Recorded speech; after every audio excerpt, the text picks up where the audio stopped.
Classes in session, hitting the books. Pub Sports Radio, Monday, October 23rd. Ian Cameron and Conor Mack with you, ready to break down another week in college football action. We've got the usual suspects, if you will. Tuesdays, Wednesdays, and Thursdays have become Conference USA and Sun Belt weeknight action, although we do have a Syracuse Virginia Tech ACC matchup this week on a Thursday night too. But the usual conferences in action throughout the week once again. Let's roll right into it. Tuesday night, we got two games, and we start with New Mexico State, Louisiana Tech. Louisiana Tech 3-point home favorites, 52 being the total here in this matchup. I cashed a ticket last week with New Mexico State. CMAC ended up being pretty easy.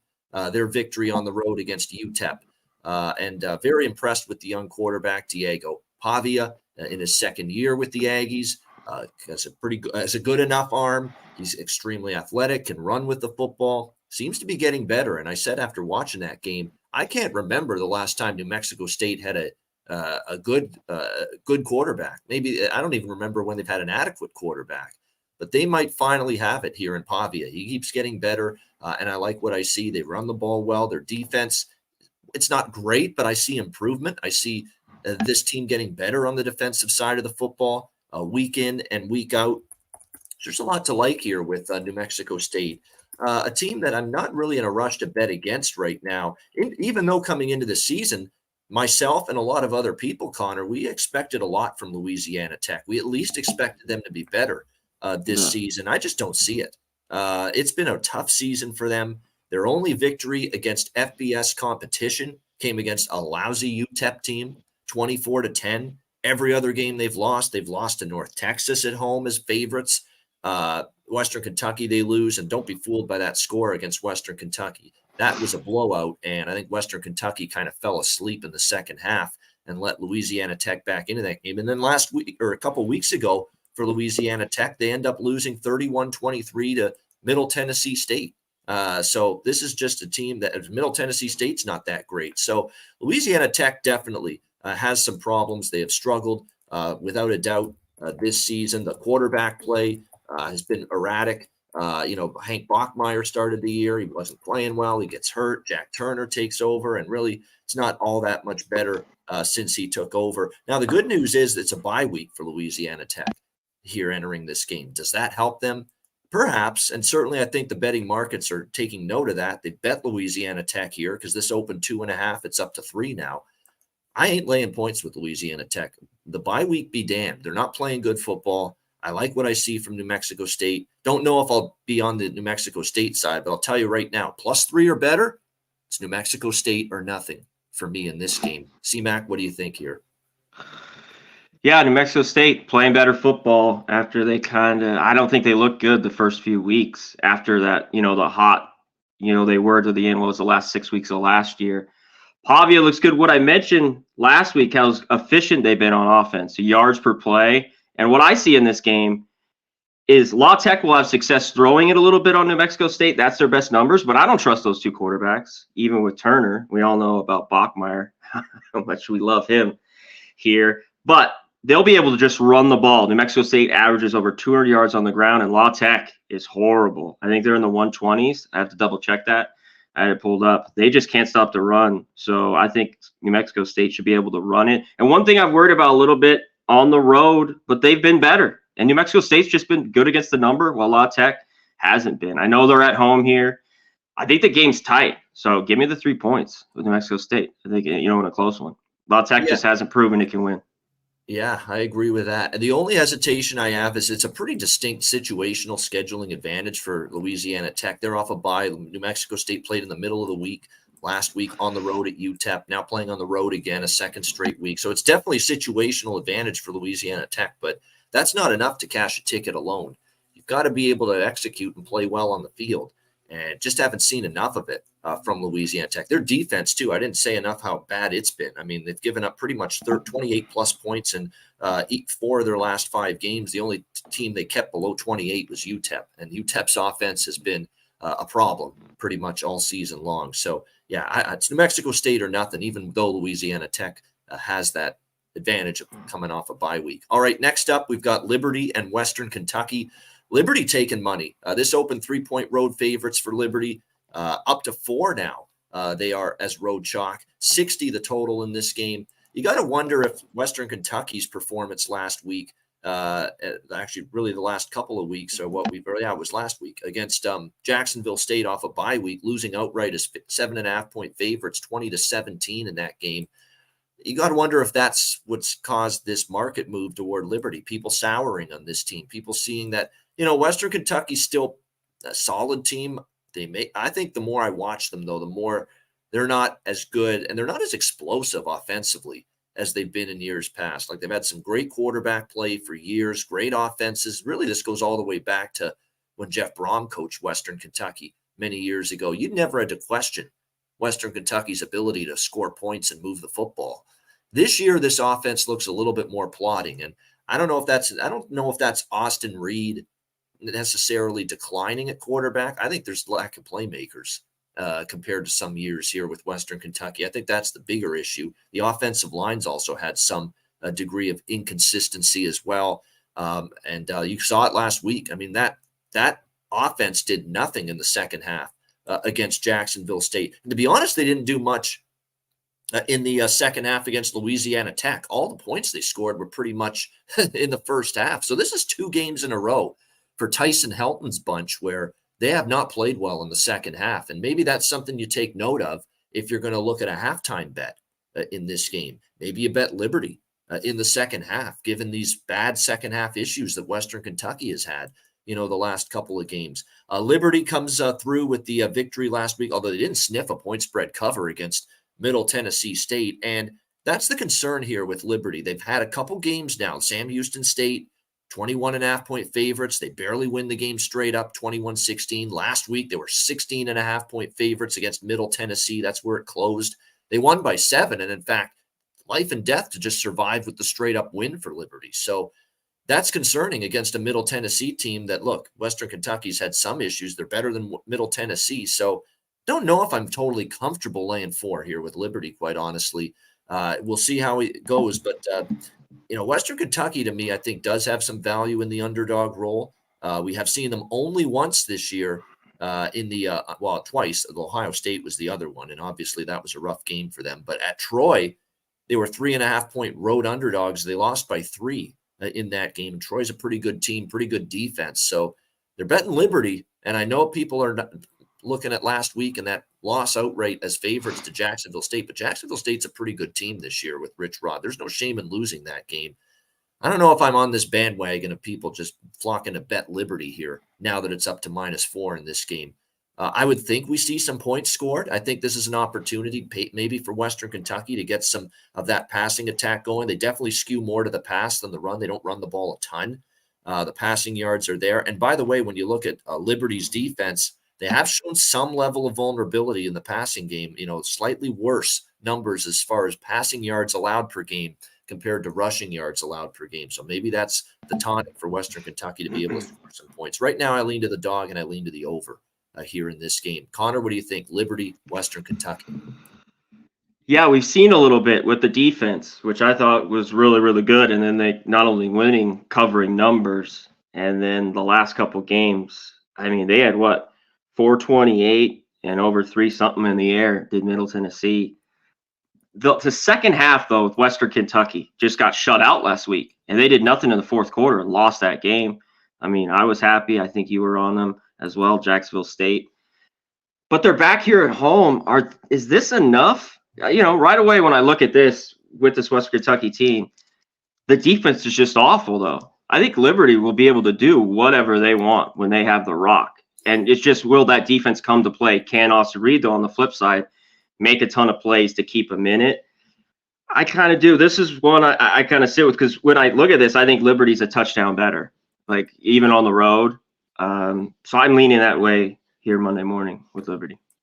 Yeah, I mean, it's not a ringing endorsement for me of Western Kentucky. I find there's now some value on them after losing last week, but Liberty does look like the team to beat right now in this conference, and certainly the standings bear that out when you look at the way the pecking order sits right now. 5-0 for Liberty in conference play, undefeated. So, yeah, tough to go against that. And I think people see that too. This is a 5-0 team in Conference USA, only laying 3 when it opened, now up to 4. So people said, hey, it's a cheap price for this Liberty Flames team. We'll see if that is indeed the case. For me personally, it's alarming to see they gave up 332 through the air for a quarterback that I think we've both ripped on this show, because we talked so much Conference USA and Sunbelt this year on the show because there were the weeknight games. We've ripped Badiato, the quarterback from Middle Tennessee, and he gets 332 last week through the air for Middle Tennessee in that game against Liberty. So that's what bothered me about Liberty in that win. They let this quarterback basically slice and dice their secondary. It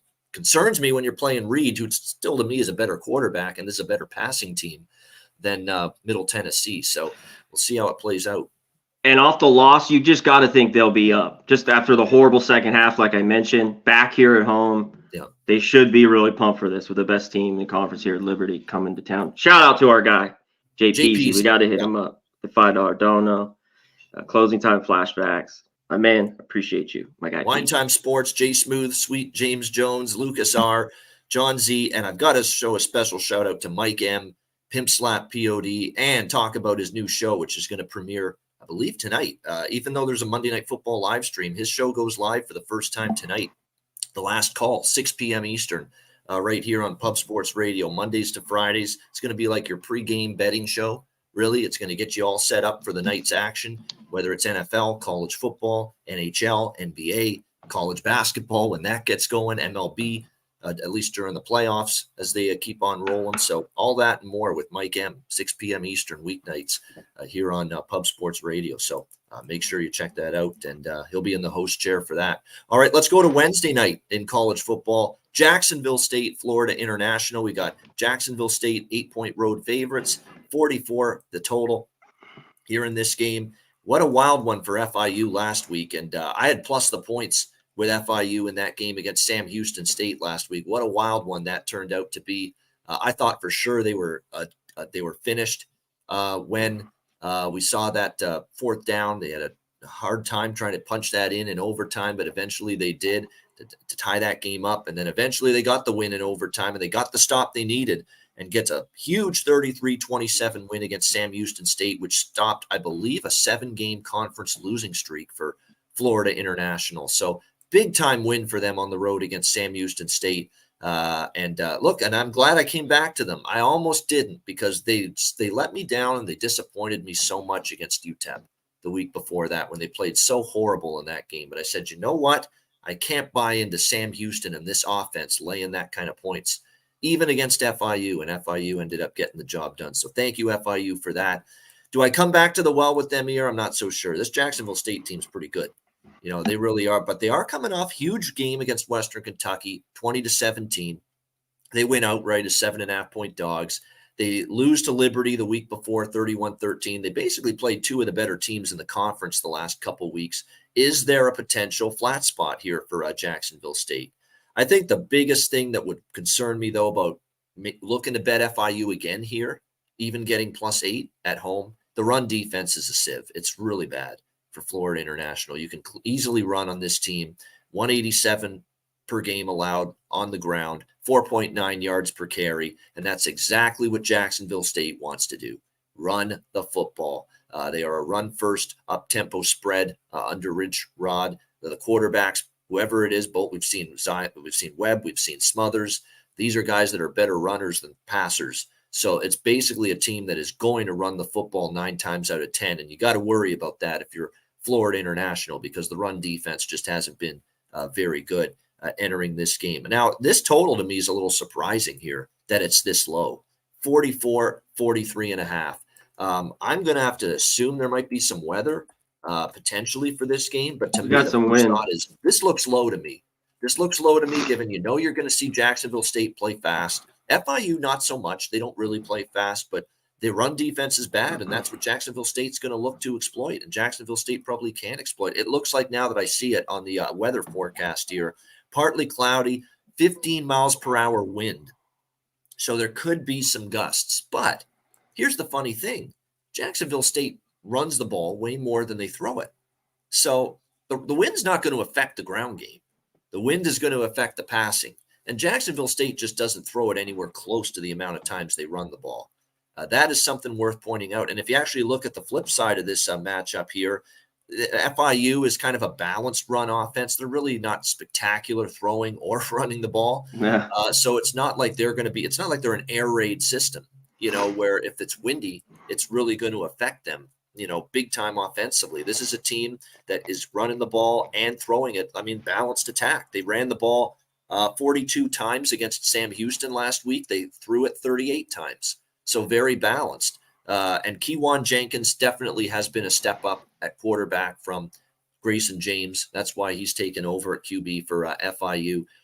I know they're calling for some wind here, but I don't know. This total looks very low to me. Very cheap considering the matchup. It should be an advantage for JSU running the ball against a bad FIU run defense, which their strength offensively versus FIU's weakness defensively. I don't know. This total looks low to me. I could only look over 44.5, actually down to 44 now. What do you think here, C-Mac? This game is tough for me. I thought Jenkins was all right last week. I mean, like you mentioned, the numbers just aren't good on both sides of the ball for FIU. This was one that's showing here at 7.5, 8. I'm kind of there because I was really hoping when I had everything, this needed to be more like 10.5. I would really like FIU a little bit better, just over that number. But I think they could play well here at home. I just don't have a ton of confidence. And one thing that was good, they didn't turn the ball over much. I think they did lose a fumble, but they have to not turn it over here, FIU, if they want to have a chance here at home. And you're right, Jacksonville State's just going to run it. And they haven't been the same team. I think they're a lot better at home. That's where I've wanted them all year long. So, yeah, I kind of lean the dog here. It's just tough for me to take FIU. I don't know if I want my money on them. And I'm off the total. It's pretty low. I got to dig in that a little bit more. Like you mentioned, there's some wind. Slow team at FIU. You mentioned a little faster with Jacksonville State, but they just run it. Exactly. And that's why the total is. But Jacksonville State is fast, and they're fast running the ball, and that FIU is not good stopping it. So I think this is one of those games where it could be something like, I don't know, 30-14, 30, something like 30-16, something like that, where, you get 30 out of Jacksonville State at the very least, which they should be able to achieve, and you get enough from FIU here to get up and over the total in this one. All right, the other Wednesday night game, Sam Houston State taking on UTEP. That we've got Sam Houston State 3.5-point home favorites, 36 the total in this game. I mean, if you can make a clear-cut, strong case for either of these sides, have at it. I can't. Laying 3.5 now with Sam Houston. I don't really like doing that for a team that hasn't won a game this year, 0-7 straight up this season, and I've got to lay 3.5 with them. No, I don't really want to do that. We know the offense has been hit or miss, but really, to be honest with you, the offense did enough last week against FIU. Sam Houston State rolled up over 400 total yards against Florida International in the overtime loss last week. Their defense let them down. The defense that was just so stout early in the season, and it just hasn't been that way the last couple of weeks here for Sam Houston State. So we know the offense is hit or miss. It was miss early in the season. It's gotten better, the last few weeks, but that now the defense has kind of gone the other way. It's funny, early in the season, they couldn't score, but they were getting stops. Now they're scoring, and they're not getting as many stops. So it's funny how it works here with this Sam Houston team. But I know I don't want UTEP. I don't want UTEP. I have no interest in betting UTEP at all. Not on the road, not even getting plus 3.5. They are a horrendous football team. They have one victory on the season. And to be honest with you, Sam Houston State's playing hard. And their coach talked about it. The players talked about it after the loss. We feel like we're so close to getting this first FBS victory and our first conference victory since migrating here to FBS football. So I expect a great effort again from Sam Houston. I'd lean to them here, the Bearcats, a little bit, but I don't want to lay points with them. It's just the lesser of two evils. I know I don't want UTEP, so by default, I lean Sam Houston, but I don't expect to bet this game at all. What do you think here, C-Mac? Yeah, this is ugly. You want to bet on a team that hasn't won, the Sam Houston? And one thing is, if you do, get a 3 if you can. I don't love the hook here with Sam Houston. On the flip side, UTEP, finally won a game, but they've been awful. They've been awful as a dog. They don't cover numbers. Last week was awful too. We already touched on New Mexico State that lost at 28-7. I had the under. They were just dreadful. They didn't turn the ball over, McConnell, so no Hardison bad mistakes, but they were awful on third down. Fourth down, they just couldn't get anything done when it mattered. And that's kind of how it's been all year, except for that first quarter where they beat FIU a couple of games ago. It was like one spurt of offense, one quarter of offense, 21 points, and nothing else. It's just been a struggle for them. So I think Sam Houston wins here, but I don't know if I bet this game.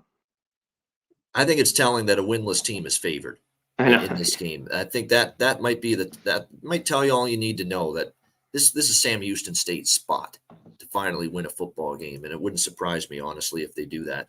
All right, next up, by the way, Gavin Artisan questionable. There's hints that he might return from injury, and if he's at least able to play, I think you will see him back, because look, Cade McConnell had that one great game against FIU, stepping in as the starting quarterback, and then he kind of went back in the other direction. He was pretty bad against New Mexico State last week in that loss. So I get the feeling that if Hardison's healthy, he'll play, as opposed to Cade McConnell. I don't know if that's a good thing, though, based on the way Gavin Hardison's played this year. One of the most disappointing senior quarterbacks in college football this year. All right, Thursday, we've got Syracuse and Virginia Tech, a little ACC action through the week. We've got Virginia Tech 3-point home favorites, 47 the total. I like the Hokies here, Connor Mack. I do. I think this is a Virginia Tech team that's showing a pulse, showing some signs of life.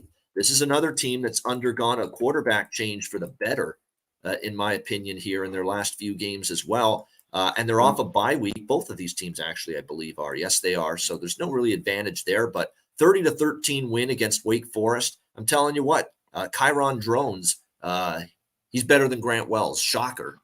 But yes, he is better than Grant Wells. He's got to start to remain the quarterback. I think he will. I don't think this coach is dumb enough to go back to Grant Wells at this point, even though I know a lot of the reason he hasn't been playing has been injury related. How do you go back to Wells, even if that ankle injury is healed enough, for him to play in this game? Not with the way Drones is playing.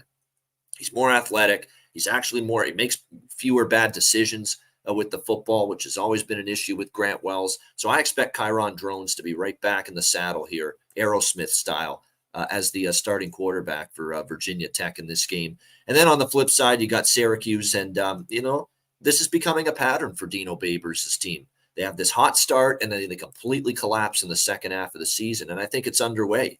That great start, 4-0, but then you look, Colgate, Western Michigan, Purdue, Army. That wasn't a phenomenal schedule.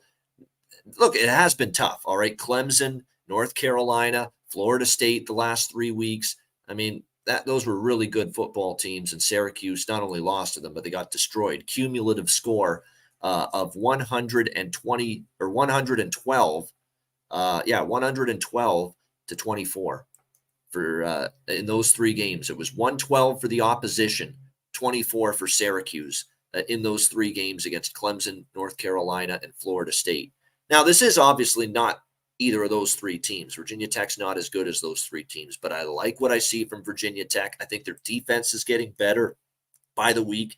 They played good against Pitt defensively after a couple of rough games defensively to start the year. They shut down Wake Forest offensively that last game. I'm seeing improvement really on both sides of the football for Virginia Tech, and I'm seeing a Syracuse team that's getting worse, not better, by the week. So at -3, I like Virginia Tech here at home. What do you think here, C-Mac?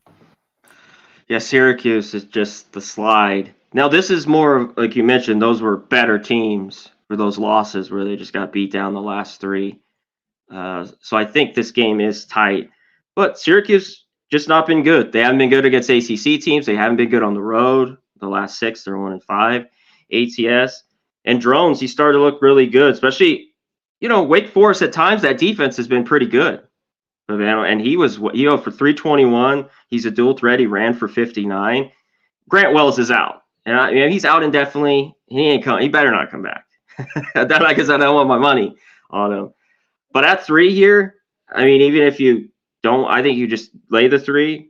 I think Virginia Tech can get it done. If you want, I guess you could go down money line with them if you don't mind the juice. Yeah. But I think, the defense is improving. They seem to get healthy. I know both teams are off the bye, like you mentioned, but I like the home team here, Virginia Tech. Yeah, if Grant Wells, if I find he's starting at any point, especially this week or anytime this week, I'm gonna somehow find the phone number of Virginia Tech's AD and say, hello, this is Ian Cameron. I want to speak to Brent Pry and tell him ask him what the fuck he's doing. Yeah. I feel like I think he's out. Yeah. Like, I don't think he's coming back with his ankle. I think. Yeah, I don't think so. I think he's smart enough. And Brent Pry I like the job he's doing. Like he's had a huge process to undergo to try to eradicate the stench from the Justin Fuente era, which was a disaster for Virginia Tech. And he's doing some nice work. You can see there's some light at the end of the tunnel here for the Hokies. They're starting to get back to improved level of play. And I think that can continue here in this game. All right, the other game Thursday night, it's a really good one. Really, actually, a very good matchup here. This other game on Thursday night, we've got Georgia State taking on Georgia Southern. This is a very, very intriguing matchup here in the Sun Belt. Two teams with winning records, combined 11-3 on the season. They have winning conference records. It's a rivalry, of course. Georgia Southern, 2.5 point home favorites in this game, 62 being the total in this matchup. This opened 3, and at 3, I did grab a little bit of Georgia State in this. I like Georgia State. I've been backing Georgia State quite a bit this year. And I think the reason I like this team so much is Darren Granger has really improved throwing the ball. We know he's got great ability to move in the pocket and run with it, but I find his passing has gotten better. And that was a good, gritty road win. Their offense kind of scuffled in the second half. Not kind of. They didn't score a point in the second half, but the defense stepped up, got some key plays, key stops, which was big for them in that win against the Ragin' Cajuns last week. They pummeled Marshall 41-24 the week before. Their only loss was to Troy. And the only time they've really been shut down on offense was against Troy. So it's been a very good Georgia State squad this year. Now, when you handicap Georgia State games, you want to pay attention to how the opposing team is stopping the run. Actually, Georgia Southern's run defense, their numbers aren't that bad. They're pretty good, in fact. Only giving up 3.9 yards per carry. The passing numbers haven't been nearly as good on defense. We'll see if Georgia State here is able to operate and move the football. This has been a Georgia State-dominated series history. 3 straight wins and 3 straight covers for Georgia State head-to-head against Georgia Southern. 30-24, 21-14, 41-33. And when you look at Georgia Southern, and that the game last week to me for them was a bit of a head-scratcher that they struggled so much with ULM, but they did find a way with a 38-28 victory. They got a pick 6 late in that game to seal it, which was big for me as someone that had the over in that game. We needed that pick 6 right at the end, which gave Georgia Southern the 10-point win, and the game went over the total as a result of that. I certainly think we're going to see some points in this game. It's sure points to that with these two offenses. Neither defense, especially Georgia Southern's defense, is very, very poor. And I think that's the difference. Georgia Southern's defense, they've been wretched. UAB scores 35 against them, Wisconsin 35, Coastal 28, James Madison 41. Somehow Monroe, in a game where the quarterback gets knocked out and the backup comes in, that backup kid that came into the game from Monroe last week, he sliced up that Georgia Southern defense going into that game. It was I'm trying to think of the name now.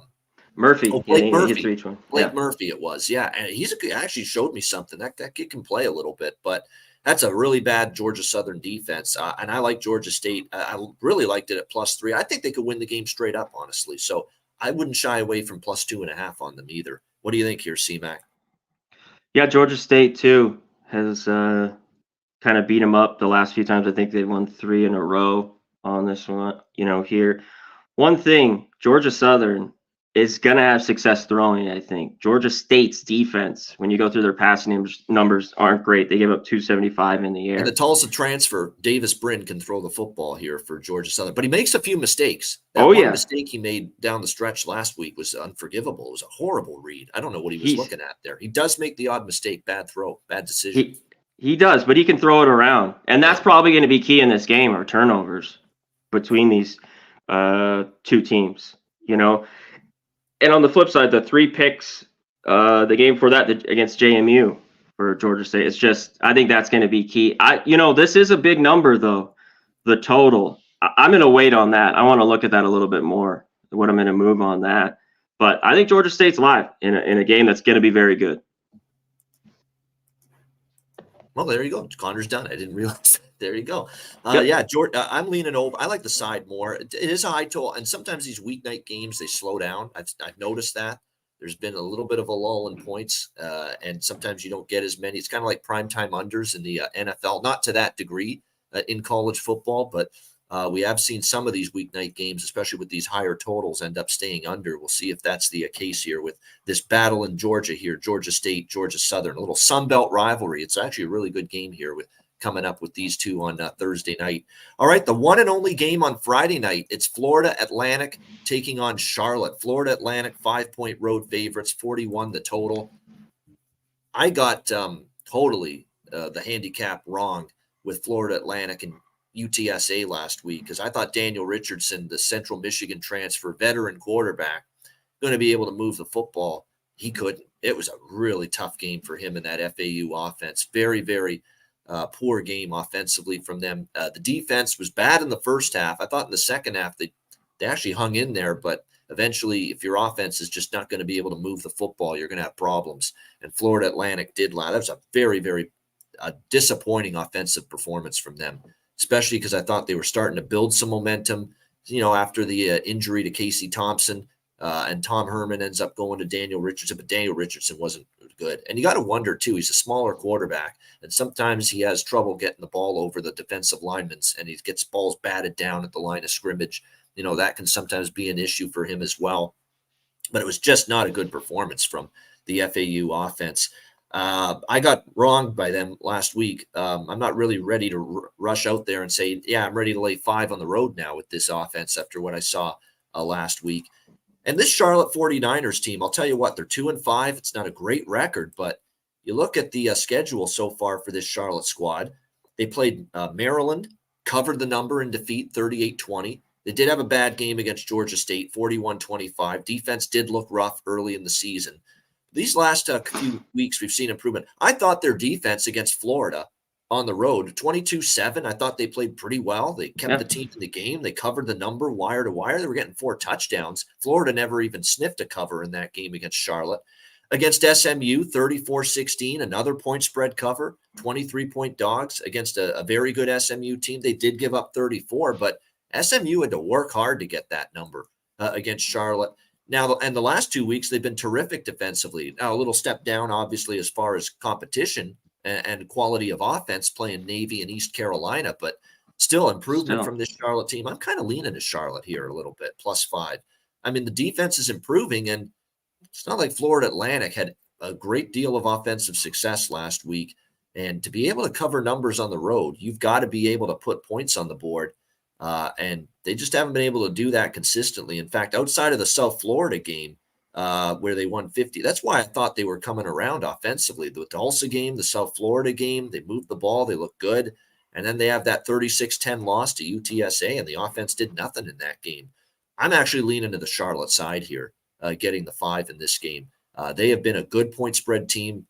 They have covered 3 of their last 4. In the underdog role, they've covered 3 of their last 4. And for the entire season, the last 6 games, they've been dogs in every game, and they're 4-2 ATS in those games. So Charlotte's been undervalued all season, and they just might be undervalued again here. What do you think, Steve Mack? Yeah, what's going on?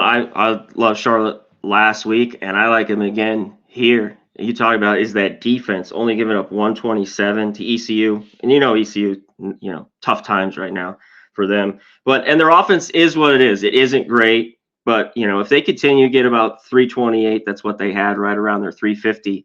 They'll be in this game and even win it. So I love the points with them. Put a little money line. FAU, what's going on with them? And UTSA I think is finally getting better on the defensive side of the ball, but they just shut them down. Richardson, the 2 picks, they had 162 yards total last week. It's just not right. And now they come here to Charlotte. They'll probably be better. But, no way do I want to lay points with FAU on the road.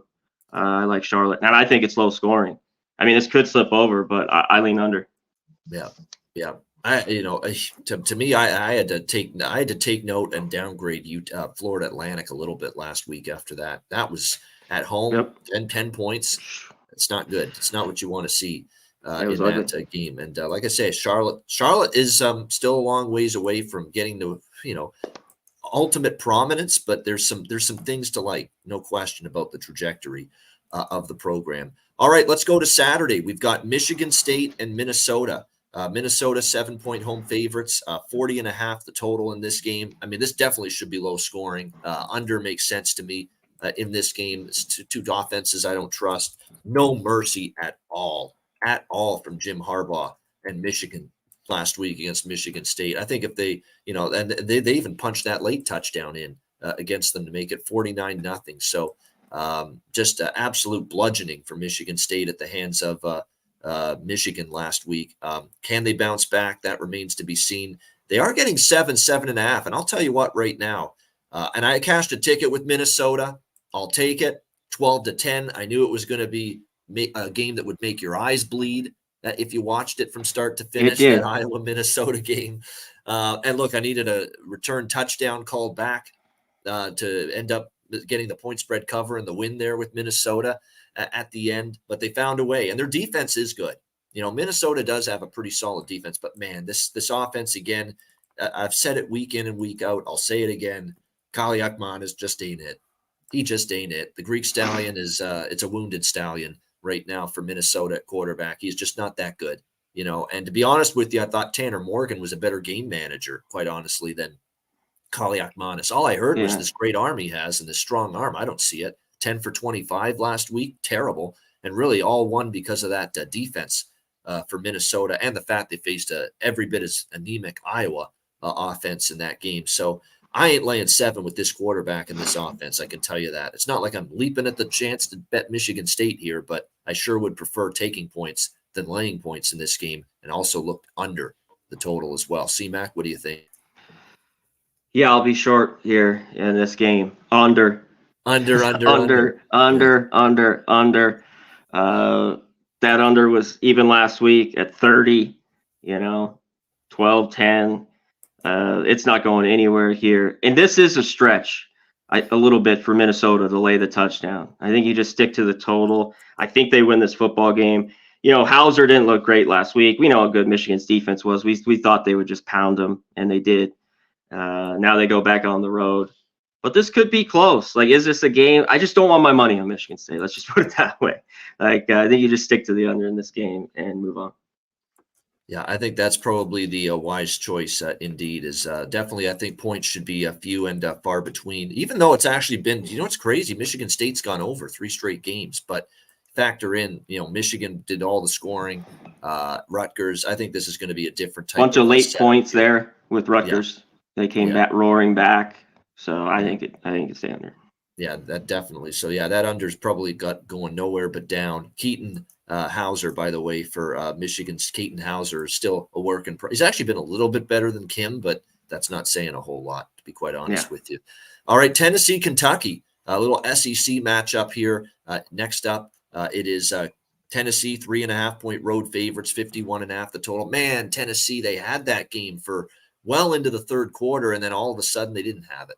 And Alabama comes roaring back last week with a big second half performance and takes care of it. And not only comes back to win the game, but if you laid the 8.5, 9 with Alabama, they cover the number as well. So a terrific comeback victory for the Crimson Tide, and for Tennessee, it's what might have been. And it was a game of 2 halves for Joe Milton in particular. Joe Milton played the best half of football maybe I've ever seen him play, quite honestly, in the first half. Against Alabama last week. He's zinging the football left and right. I think he only had 1 or 2 incomplete passes.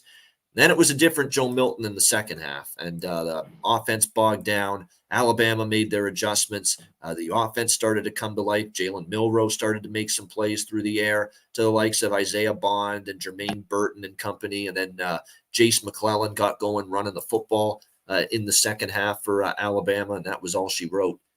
Against Tennessee, turning that game around completely.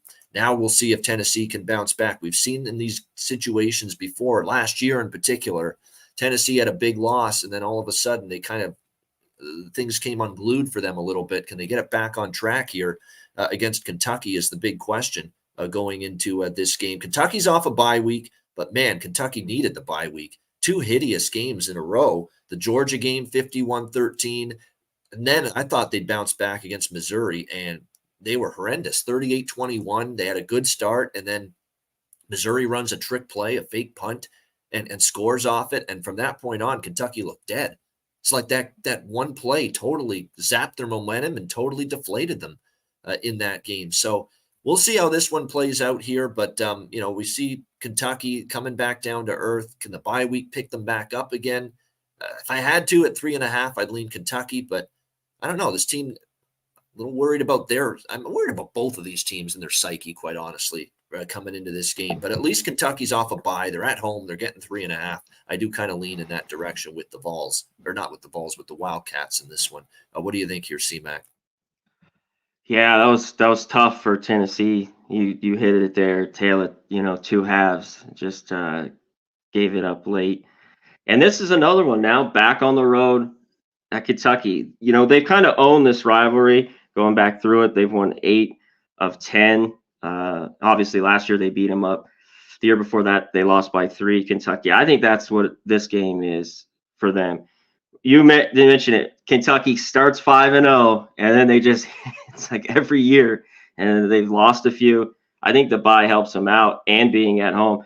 I think you maybe look at them early even too. I'm kind of looking at the full game, 3.5 of Kentucky first half.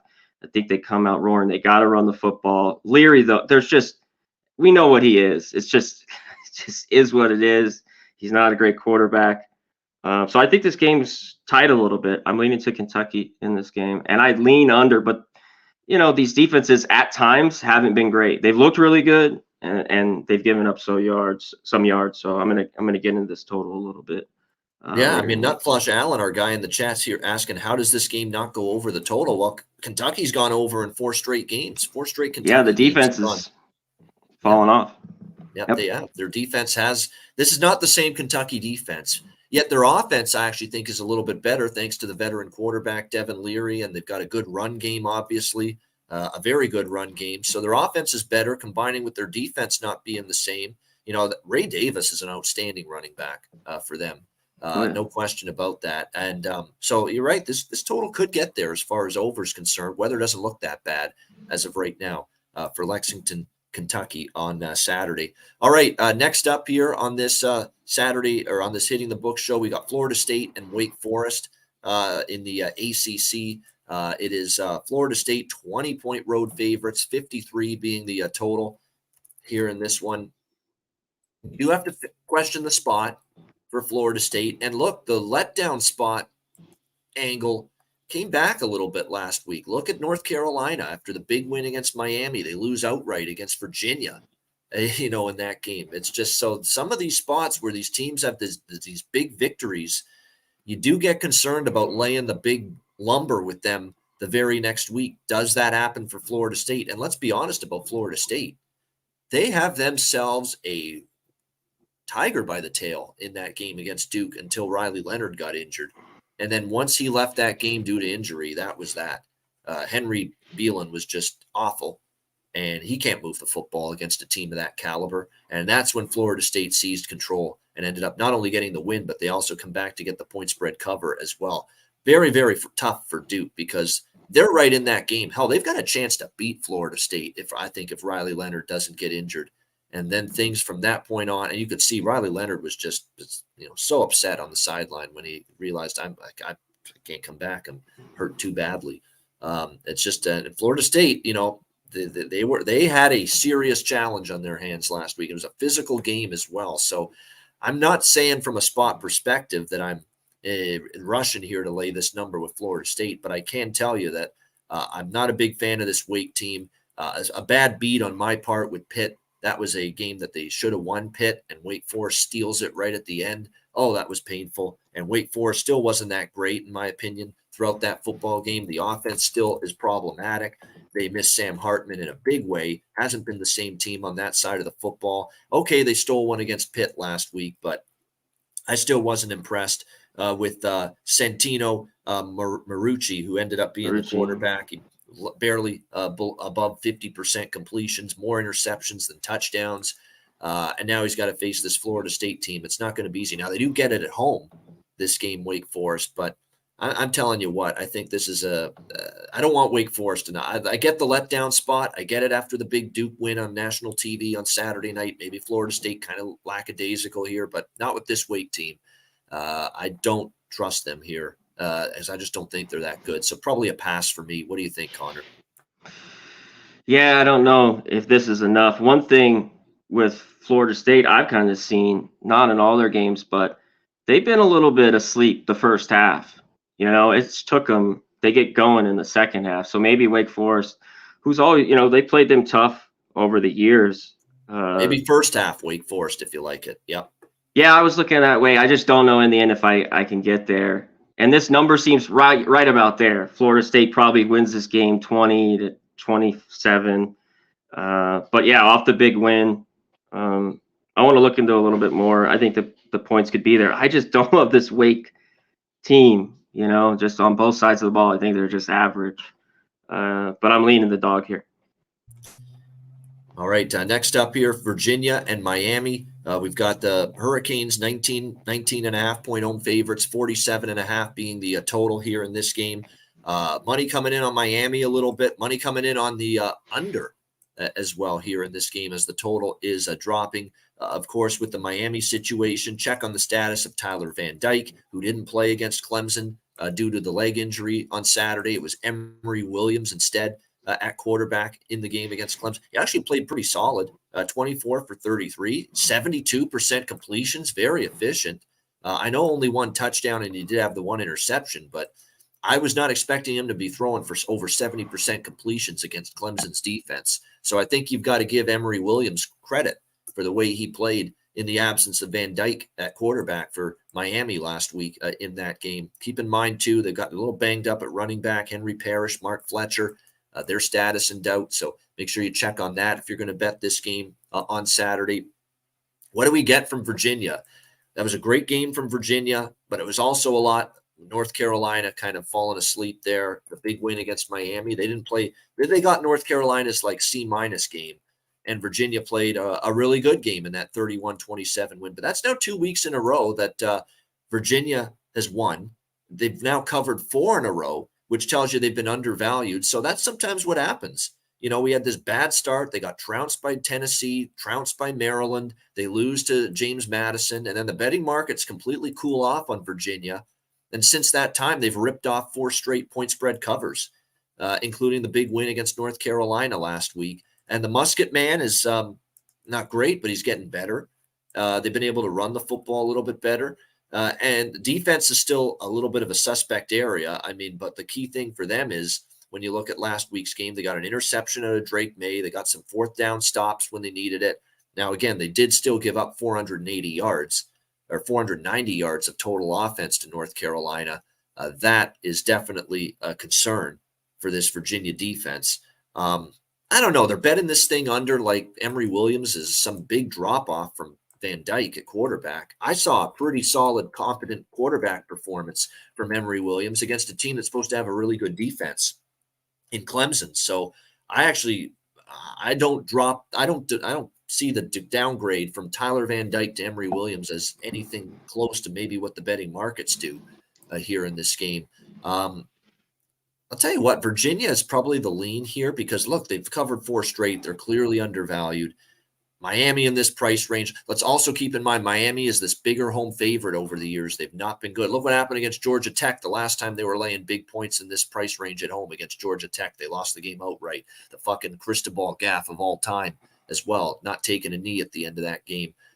This is not a price range where I have any trust in Miami. I just don't, even coming off the nice win against Clemson. So I lean Virginia, and I actually lean over. The weather doesn't look like it's going to be that bad here in this game. Musket and the Virginia offense has been good enough. Their defense is still leaky. And like I said, Emory Williams didn't look like a huge drop-off from Tyler Van Dyke. I thought he played very well against Clemson. So to me, this total sitting at 47.5 is low enough where I think it can get up and over the total here. What do you think, C-Mac? Yeah, it's gotten a little low. When I did look at this, if this was, 51, 52, I was really going to like the under. We'll see if this Virginia defense is getting maybe a little bit better this year. And what they did last week, Musket was just okay, and that's what he needs to be. Throw for 200 yards, don't throw a pick. They ran it right down, North Carolina's throat. I think they had about 230 on the ground. Miami's been very good against the run, though. Ranked 8th. They only give up 79 yards a game. So can they, get anything in this will be big. And we'll see. I thought Williams was good last week, but I want to see it again. I think this game, you got to be with the dog. I don't want to lay points with Miami. That was a good win for them last week. So I like the 18, and it's just a little low. But initially, I like the under as well, but we're getting low here, 47.5. Yeah, series history matters too. I mean, the last 3 meetings, 5-point win for Miami, a 2-point win for Virginia a couple years ago, and then last year in overtime, a 2-point win for Miami. Yeah, Virginia's covered 3 straight head-to-head against Miami. So, yeah, to me, this is the dog or nothing. I'm not laying this number with Miami. And like I said, historically, not good in this larger home favorite role in recent years. All right, next up, we've got, as we continue along, Duke and Louisville in the ACC. Louisville, 4-point home favorites, 46 the total in this one. Another game where we've got a significant quarterback injury. Riley Leonard, as mentioned, couldn't finish the game against Florida State last week, re-injuring that right ankle during a sack that he took in the third quarter. Really, really gut-wrenching. Really gut-wrenching in a game where I think Duke was driving at the time he got injured, and the game was still very close at the time. And right after that, Duke's offense did nothing once he left the game, and that was it for him in that performance after he left that game. Now, he wasn't great, but still, he gave them at least some semblance of, and his legs and his ability to run as well are something that mattered against Florida State, and then the offense just completely went away after that. We'll see if they can bounce back here against Louisville, but it's going to be tougher if they have to go to Henry Beelan here at quarterback on the road against a Louisville team that is off a bye week and with extra time to prepare for a good coach, a coach we trust in Jeff Brom, to get his team ready and get them refocused from their first loss of the year against Pitt, 38-21. But keep in mind, they had beaten Notre Dame the week before. Definitely felt like a little bit of a flat spot for Louisville, and they fell victim to it against Pitt. Now they're off a bye week. They got Duke coming in here. I think you'll see a good Duke effort, a good Louisville effort, I should say, here in this game. And let's not forget, just a couple of years ago, and look, Duke was bad at that time. This was pre-Mike Elko. I get it. But they dominated Duke 62-22. Actually, probably should throw that data point out. That was pre-Mike Elko. This has clearly been a different program the last couple of years under Mike Elko. But I don't think I could back Duke if Leonard's not in. And Louisville, situational advantage for sure off a bye week. And you've got the fact Duke not only not off a bye week, but now going on the road and off a physical, emotionally, mentally, physically exhausting battle and war with Florida State last week. It's not exactly like there's a Duke spot by any stretch. What do you think, Connor? Yeah, and that was the first time I thought all year that just the defense just kind of was like gassed there in the fourth, giving up those 21 points. It was just they were so good early on in the game, and all year long they've been great. They have to come to play here if they want a chance with the backup in, because the offense is it's totally different with Riley Leonard out in this one. So I think it's a Louisville spot a little bit. I think you lay the 4 here with them. As much as I love Duke, as long as there's no Leonard, if he's back in, different story. But with him out, I think Louisville at home, you lay the points here.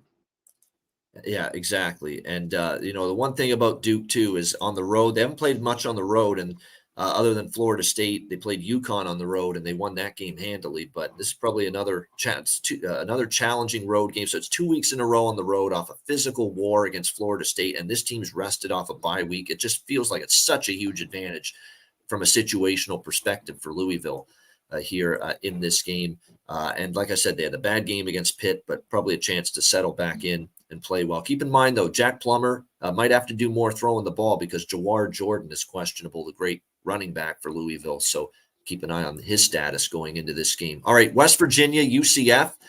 We've got UCF laying a pretty good number here in this game, 7 at home, 59 the total in the bounce house in Orlando. This is an interesting one here. I think the first thought to me is over. between these two teams. West Virginia's defense has completely collapsed, and Neil Brown's stop unit has just completely gone downhill.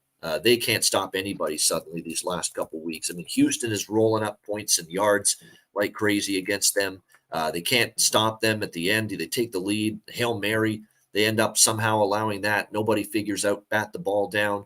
And then last week against, now granted, Oklahoma State's offense is back in great form again. And credit to Mike Gundy. This offense, he was trying to figure out who the hell his quarterback was going to be early in the year.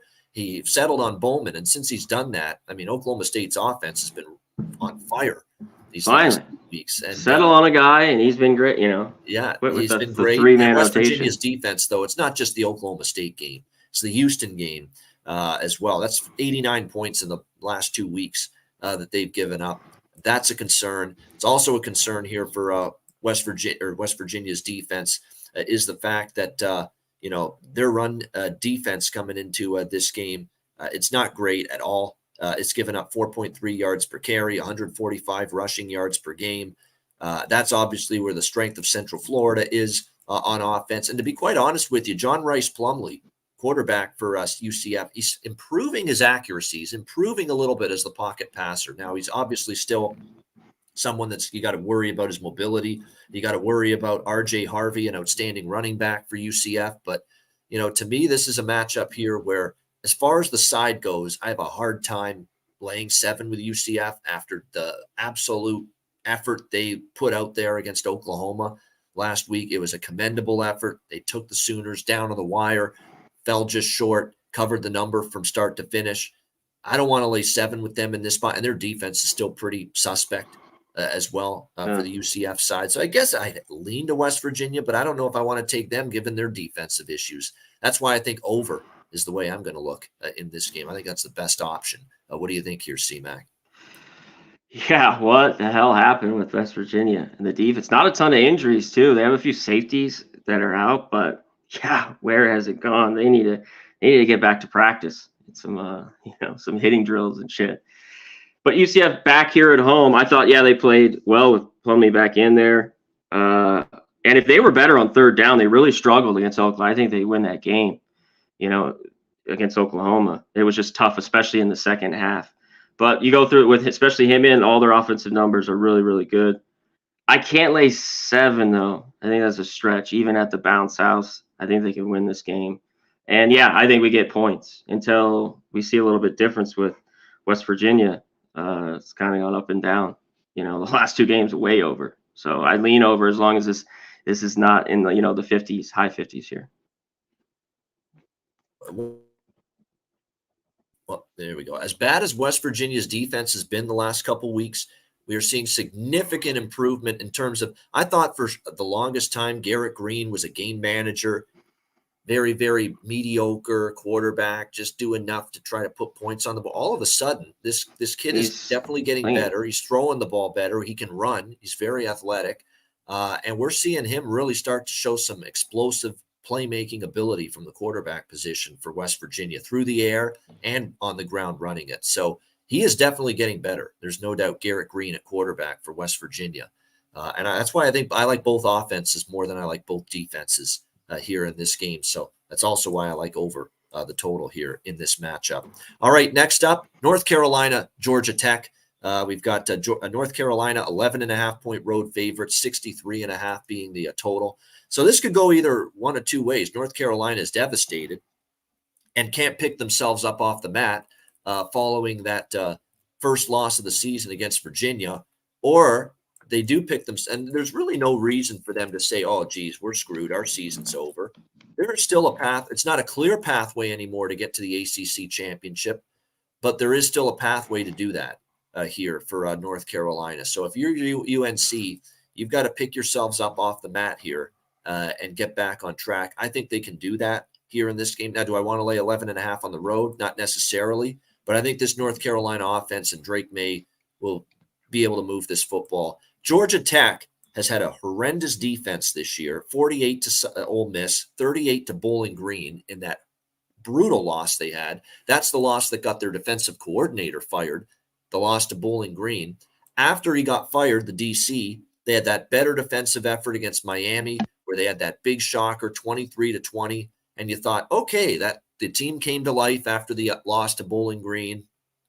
What a win against Miami. The defense looked better. Maybe that coordinator change was good for the team. Well, they went back to the old Georgia Tech defense last week against Thomas Castellanos and Boston College. I mean, right back to just bad tackling, blown assignments 308 on the ground. secondary, horrible run defense. The whole gamut came back for Georgia Tech. So obviously the DC getting fired wasn't the fix. It was a fix for 1 week, essentially, and then it went back to that old bad Georgia Tech defense last week in a 38-23 loss to Boston College. Boston College is an improving offense. We've seen flashes from them at times, but how do you give up, gosh, it's brutal. It's 563 yards of offense for Boston College last week against Georgia Tech. And that I loved it because I had the over in that game. And that's what I would look at here.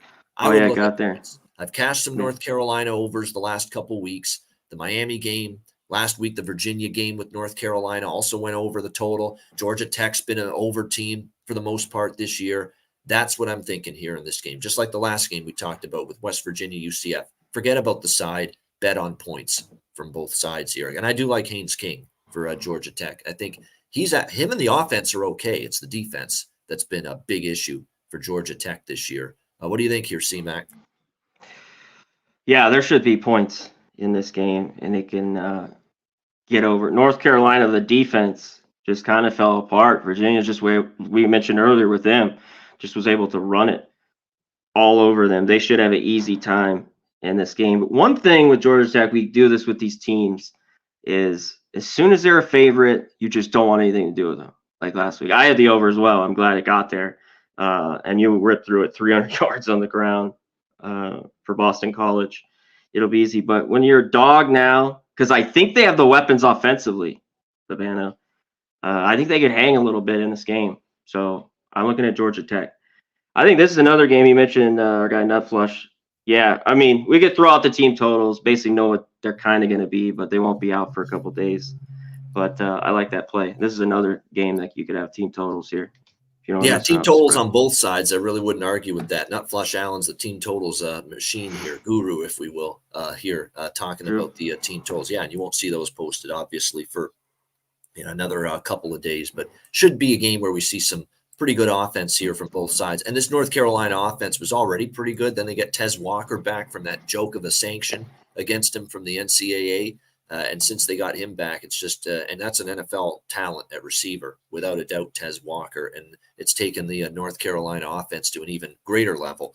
All right, next up, we've got Clemson and NC State. As we stay in the ACC, Clemson 10-point road favorites, 44 the total here in this one. I mean, I ain't laying 10 with Clemson. No way, no how.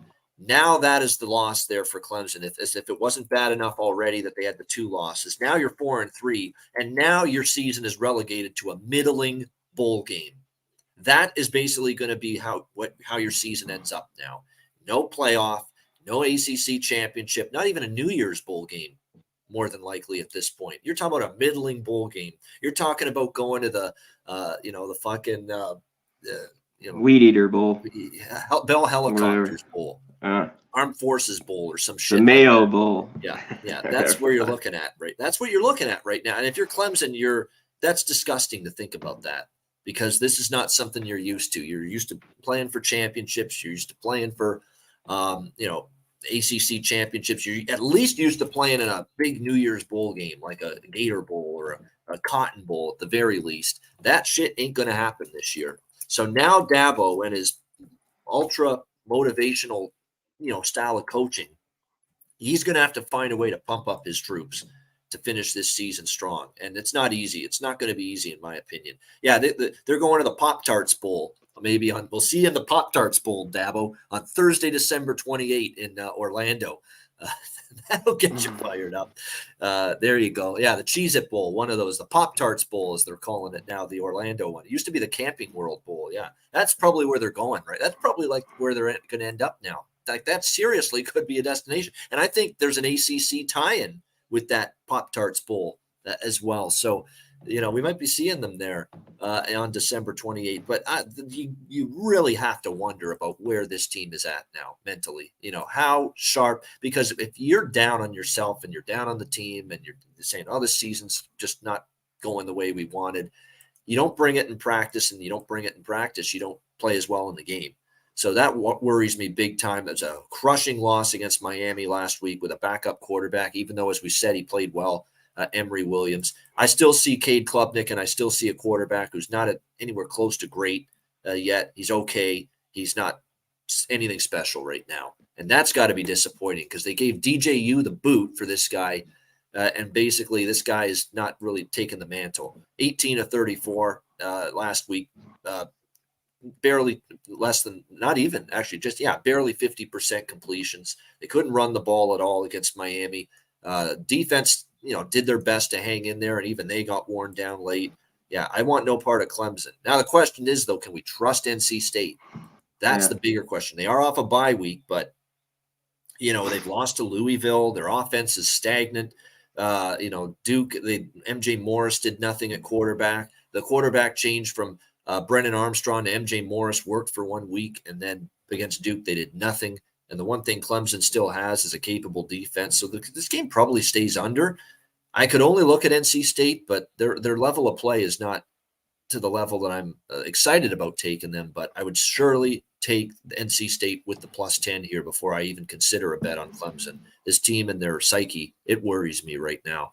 Because, like I say, they're basically relegated to playing in a minor bowl game. That is what this season has devolved into for the Clemson Tigers. What do you think here, C-Mac?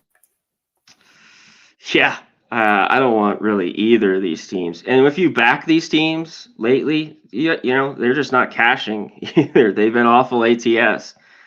So, like, for free bet, I take NC State as a home dog. That's where they played their better football over the years.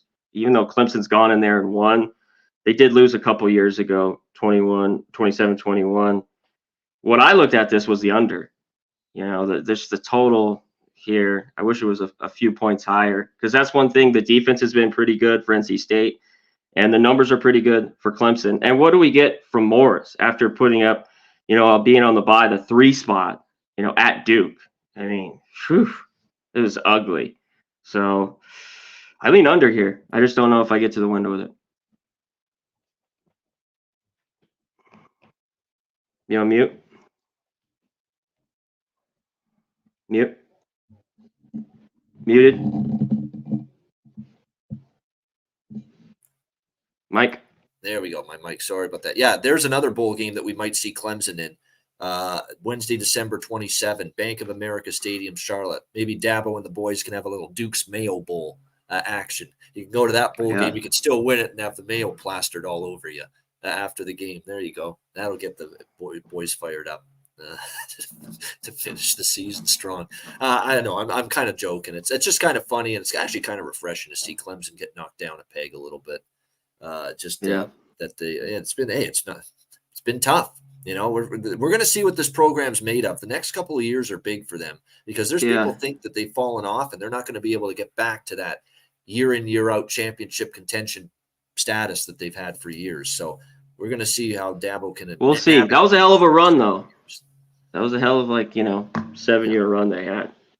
Yeah. A lot of interesting issues moving forward for Clemson, how they navigate things, for sure. All right, Oklahoma, Kansas in the Big 12. Oklahoma 10-point road favorites, 66 the total in this one. I'm very tempted to take Kansas here. I like backing this team at home. We know that environment's been good. 4-0 straight up, 3-1 against the spread at home this year for Kansas. And I know Oklahoma's been very impressive. Maybe it's just a victim of they were caught after the bye week, the huge win against Texas in the Red River rivalry. They weren't, overly locked in against UCF, but I think you got to give UCF credit. They played well. And you also have to give Dylan Gabriel, some level of flack. He had a really rough start to that game, but eventually he found it and got the team in the end zone when they needed it. Kansas is coming off a 39-32 loss to Oklahoma State, and then they had a 40-14 loss at Texas. So my concern is that against the two best teams by far they've played, they've had their ass kicked, Kansas. Not so much against Oklahoma State, but they had trouble on defense against them. And then they did get their ass kicked by Texas. Although that was a game where Jalen Daniels did not play against Texas. That was Jason Bean who got the start in that game. Make sure you keep an eye on things. But Jalen Daniels is again listed as questionable here for this game. He's missed the last three and questionable to doubtful for Saturday against Oklahoma. He's progressing. His status remains little of an improvement. They say even with the benefit of a bye week, Jason Bean is expected to remain the starting quarterback here for Kansas. And that is a key thing to point out. It is a bye week here for Kansas. Extra time to prepare. I don't know. I still lean Kansas here. I'm worried about whether they'll be able to handle this step up in class against Oklahoma, but they're getting 10. They've had a strong home field. Jason Bean is not what Jalen Daniels is, but he's not a huge drop-off either at quarterback, and he does have experience. So haven't bet it yet, but I lean Kansas here as long as you get it in this price range, anything above a touchdown. What do you think, Connor? Yeah, I kind of lean Kansas. The quarterback carousel there is just seems like it's always just questionable with Daniels. It's just like then when he's back, he's not back. He's questionable or doubtful every game. Bean's all right, but I think he's just all right. I think at times he can make some mistakes. The total's high here, Havana, but history shows Kansas can't stop anything. Oklahoma does have a better defense. So this is one. You could look team total, Oklahoma team total for both sides, but definitely Oklahoma. And even at this number, it could still get over. I could see a ton of points in this game. Yeah, you know what's funny? Kansas has covered 2 in a row against Oklahoma, and last year was 52-42 in Norman. 701 yards for Oklahoma on offense against Kansas, 52 points. So I definitely would think over or nothing as far as the total in this game, which is currently at 66. All right, Indiana, Penn State. Penn State 32.5-point home favorites, 44.5 the total. Conor and I just said it last week. We warned you. We can't trust and put a dime of our money on James Franklin in a big game against either an Ohio State or a Michigan. We can't do it. He doesn't win these games, and he failed again in that spot last week against Ohio State. Would it kill this fucking guy? And I should blame the OC more than Franklin. Would it kill him to try to push the ball downfield, throw vertically a little bit? Thought they liked this kid, Drew Aller, and to me, there was no vertical threat. Ohio State could crouch on the line of scrimmage the whole game. They had no respect at all for Penn State stretching the field, and it made them much easier to defend in that game. And they couldn't get anything going. I mean, credit to Ohio State. They kept Singleton and the running back group in check. That was a big deal as well in that victory, and the offense was just dreadful there for Penn State. Now, off a loss like that, do they bounce back? Do they have the focus to pulverize a horrific Indiana team?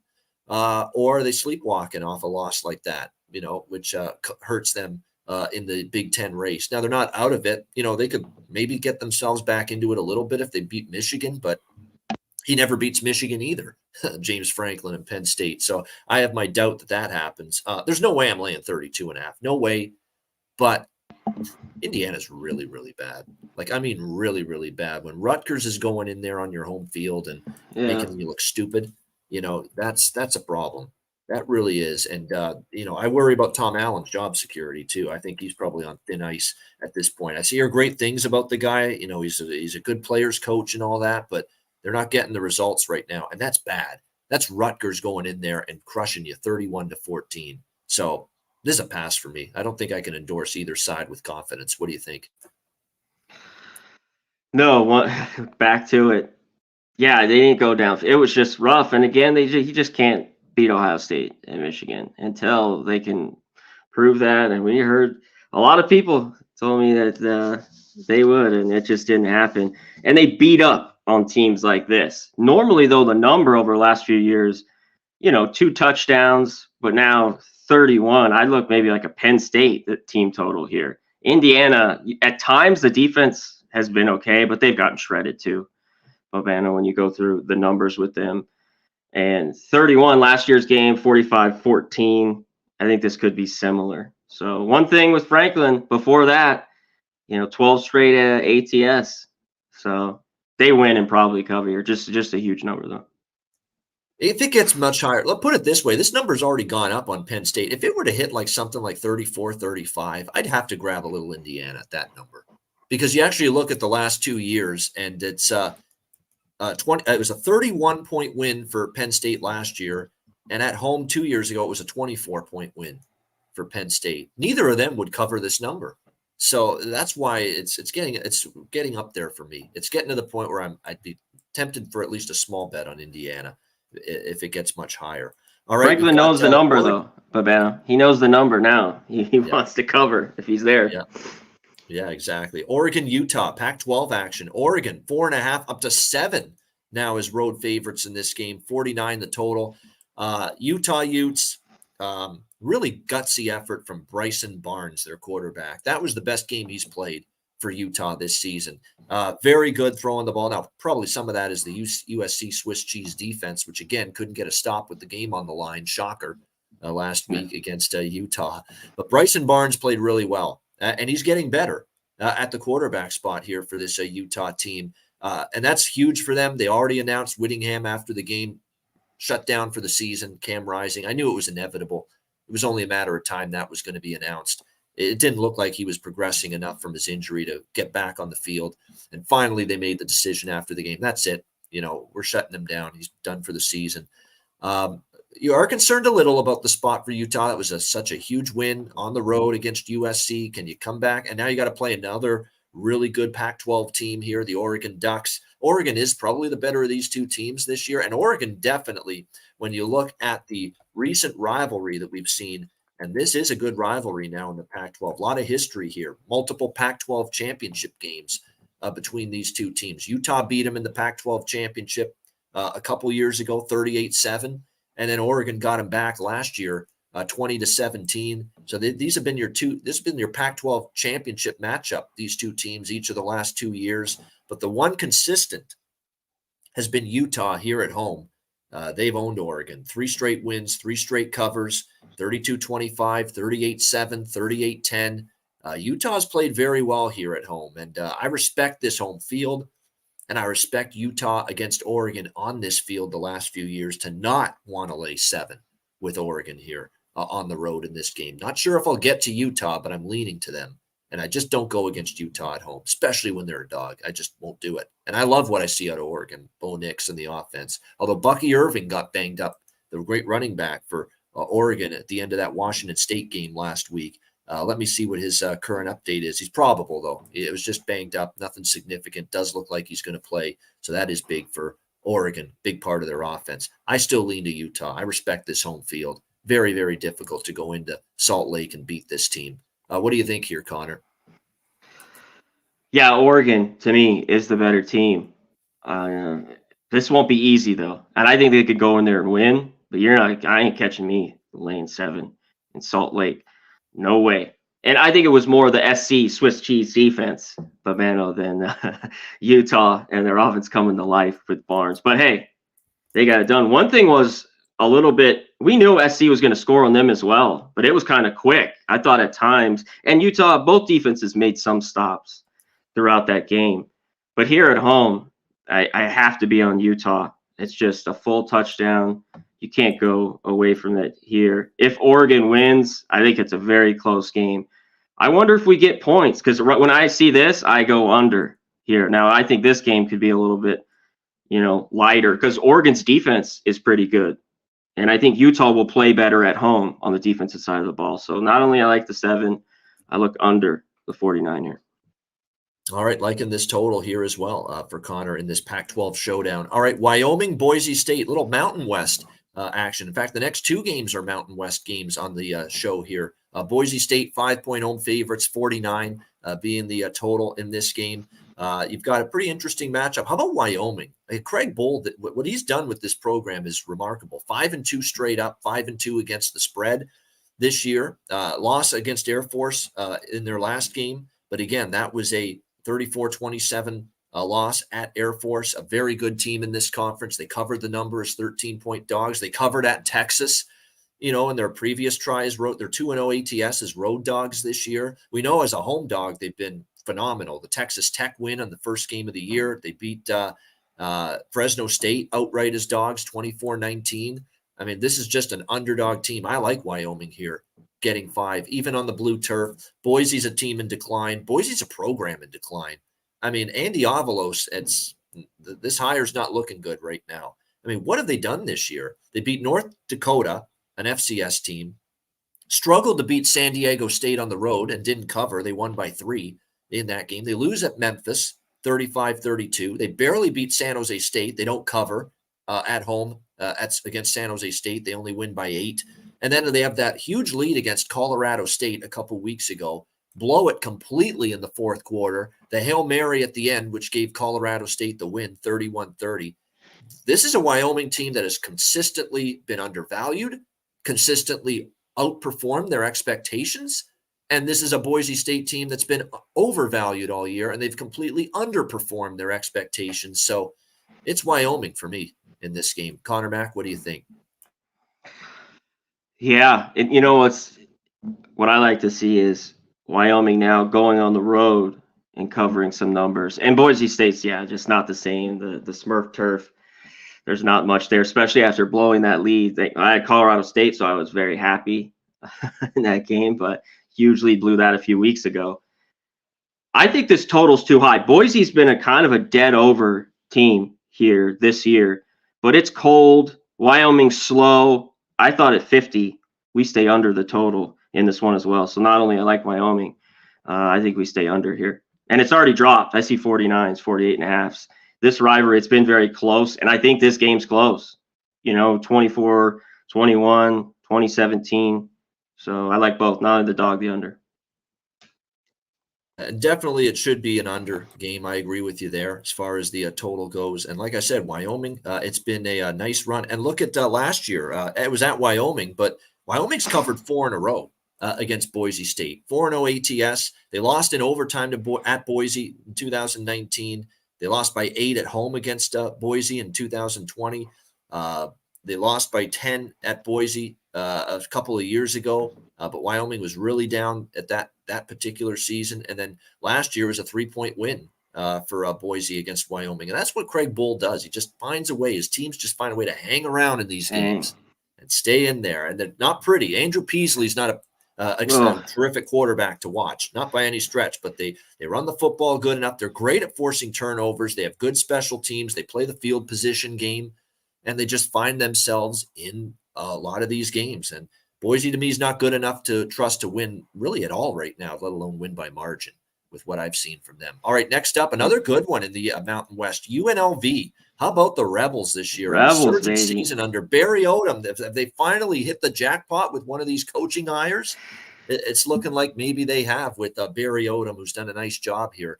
We've got it's a good matchup here. I'm looking forward to it. Fresno, 9-point home favorites, 57.5, 58 the total. All respect in the world here to UNLV. Outstanding what they've been able to do. 6-1 straight up, 6-1 against the spread. It was actually finally their first non-cover last week against Colorado State as they survive and win 25-23 in that game. But this has been, obviously, this is an improved team. There's no question.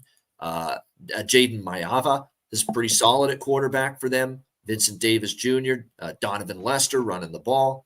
They're an improved team offensively. Defense has come a long way as well. No question. Their defense, I think week by week, it's gotten better for UNLV. But before we get too over the top with praise for UNLV and the upward trajectory of the program and the job Barry Odom's doing, you played Vanderbilt, UTEP, Hawaii, Nevada, Colorado State, the last 5 games. That's a Sisters of the Poor run of opponents right there for UNLV. And this is pretty big step up as far as certainly Mountain West opponents go compared to what they have seen so far against this Fresno State team. And certainly it's going to test their defense in particular because the Fresno State offense certainly capable of moving the football.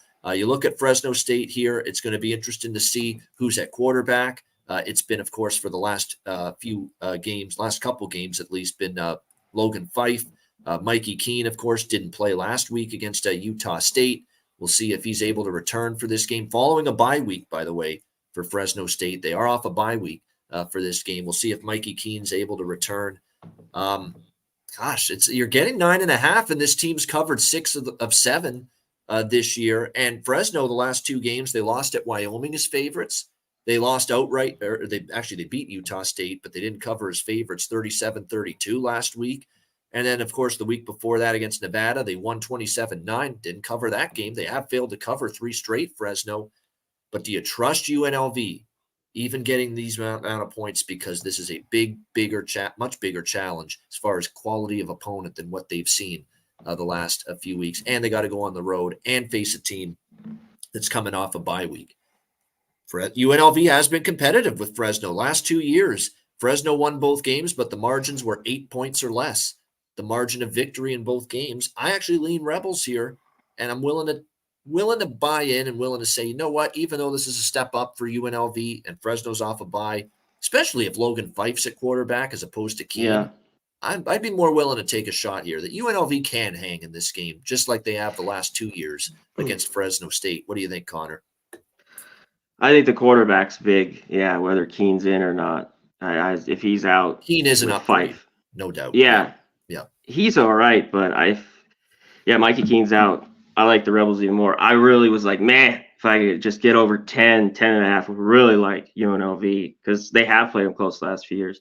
And this whole team's just turning around. Special teams, the defense is starting to look a little bit better. Now they can still give up some points, but they've been able to get turnovers. And Mayava, that kid, he's the biggest recruit coming out of, he went back to Hawaii, then came back here and went to Liberty, but, biggest recruit over 3-star quarterback UNLV's ever had. And he's playing unreal. So I want the better quarterback, especially if Mikey Keen's not playing. Give me the Rebels here, even on the road. Rebels. I think they cover the number. Yeah, it's hard to pass up these points. I thought for sure, now this is the week, definitely we got to fade UNLV, but then I saw the number, I see the quarterbacks. I see that last 2 years they've played Fresno tough. Yeah, last week was to fade him. I'm starting to think against Colorado State, and it didn't work out, and I think they could have beat them any other game, but they're starting to lay the number, because I even thought that against Nevada, but Nevada's that bad, and they were able to win there, but we'll see once they get back home and they're laying more than the touchdown or 2 touchdowns. But yeah, catching points like this, I think you got to be on them.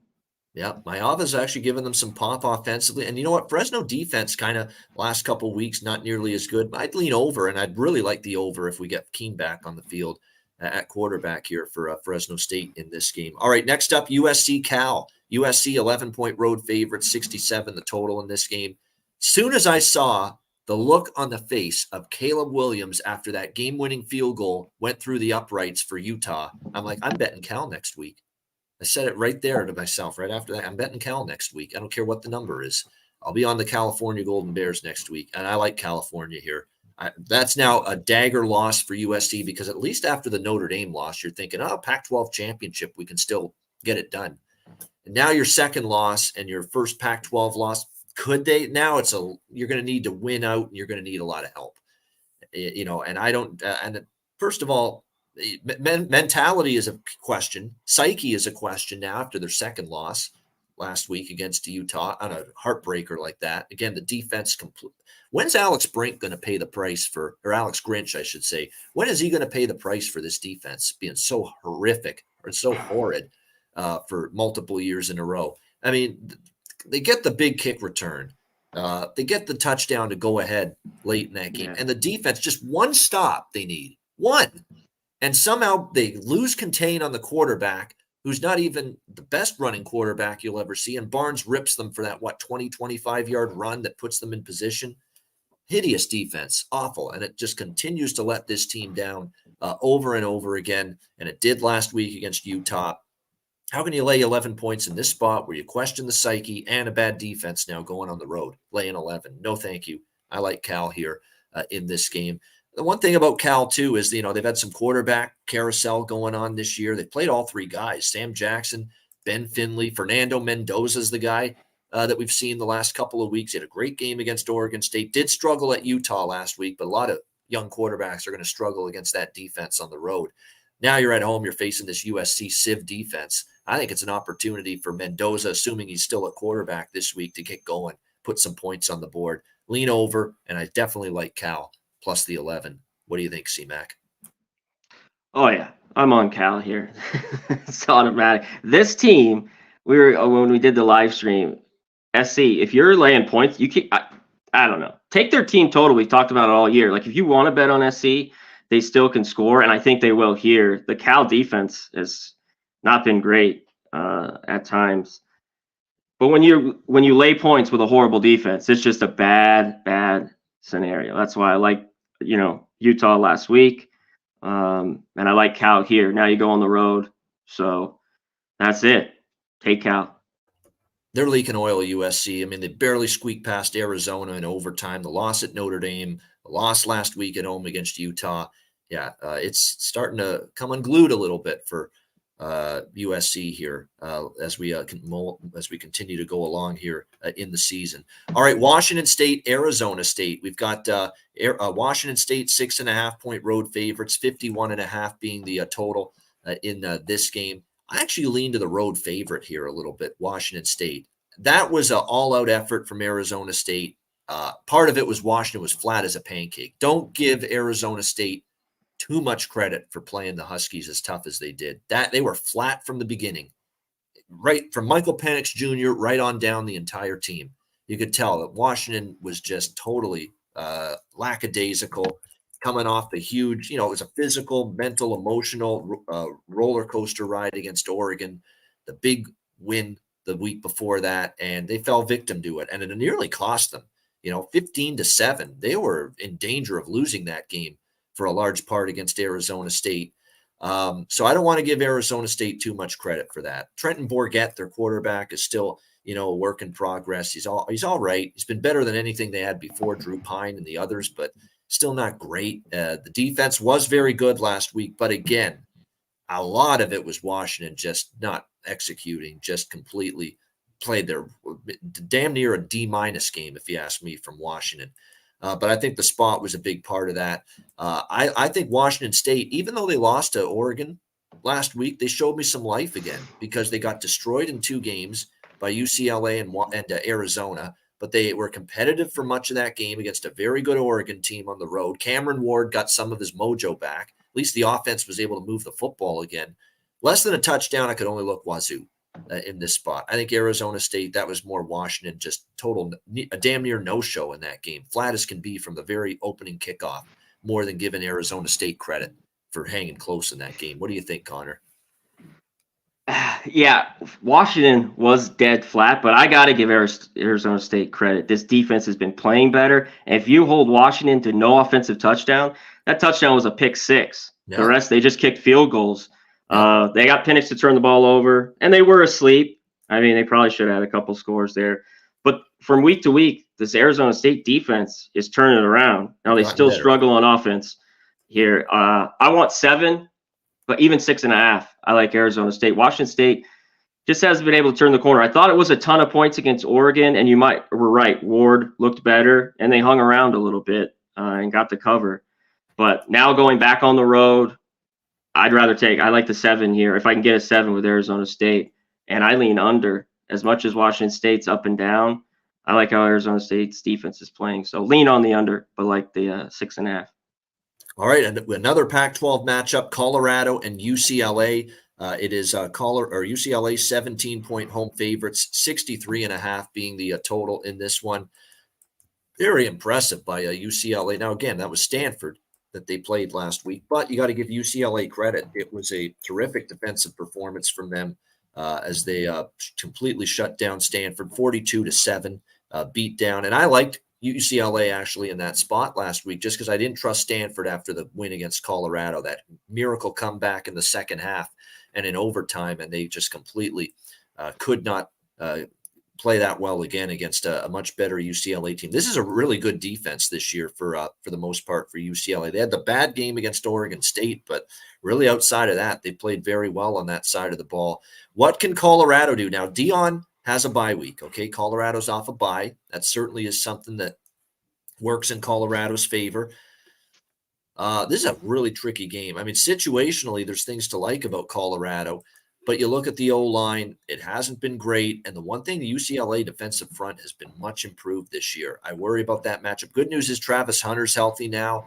They pretty much got all their skill position group healthy. Shedeur Sanders in the offense has extra time to prepare.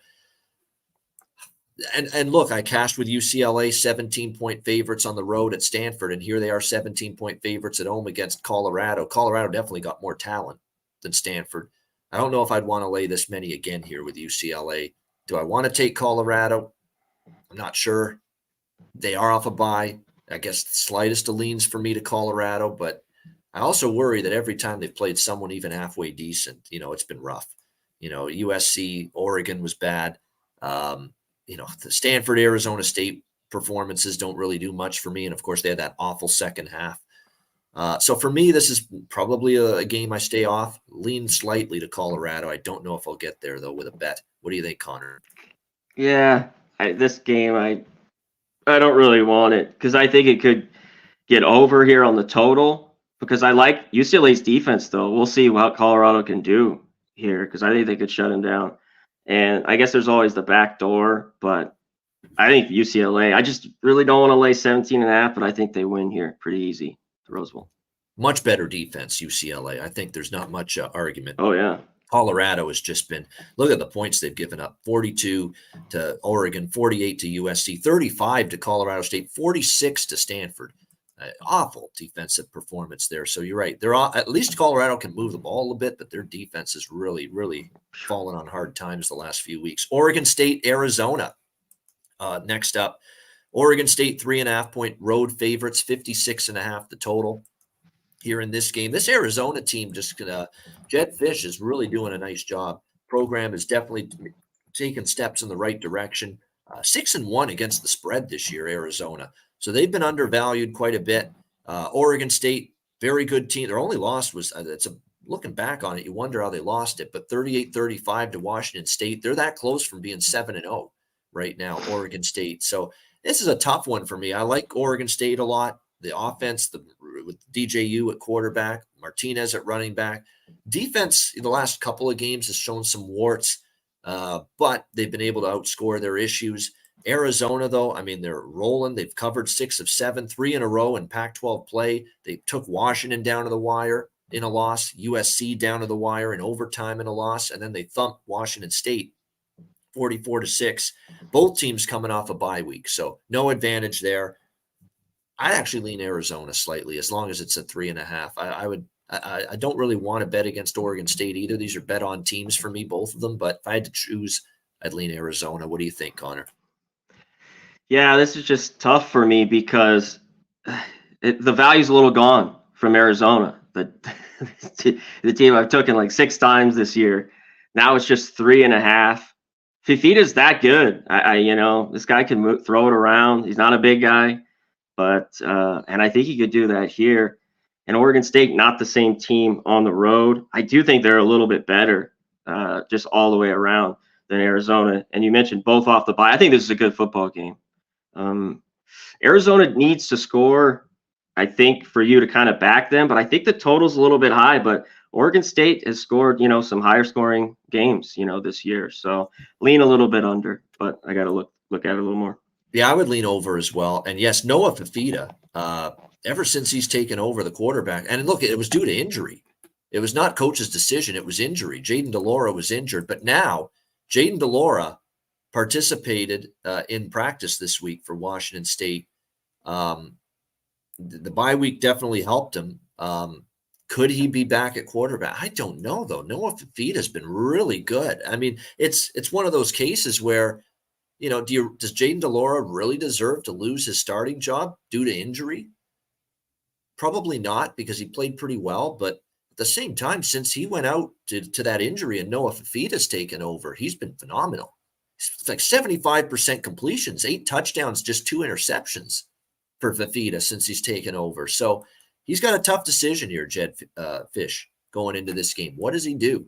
Because it looks like Jaden DeLaura is closing in on being ready to return to the field as a starting quarterback. We'll see if he gives him that opportunity. All right, Washington and Stanford. We've got Washington 26.5-point road favorites, 59.5 the total in this game.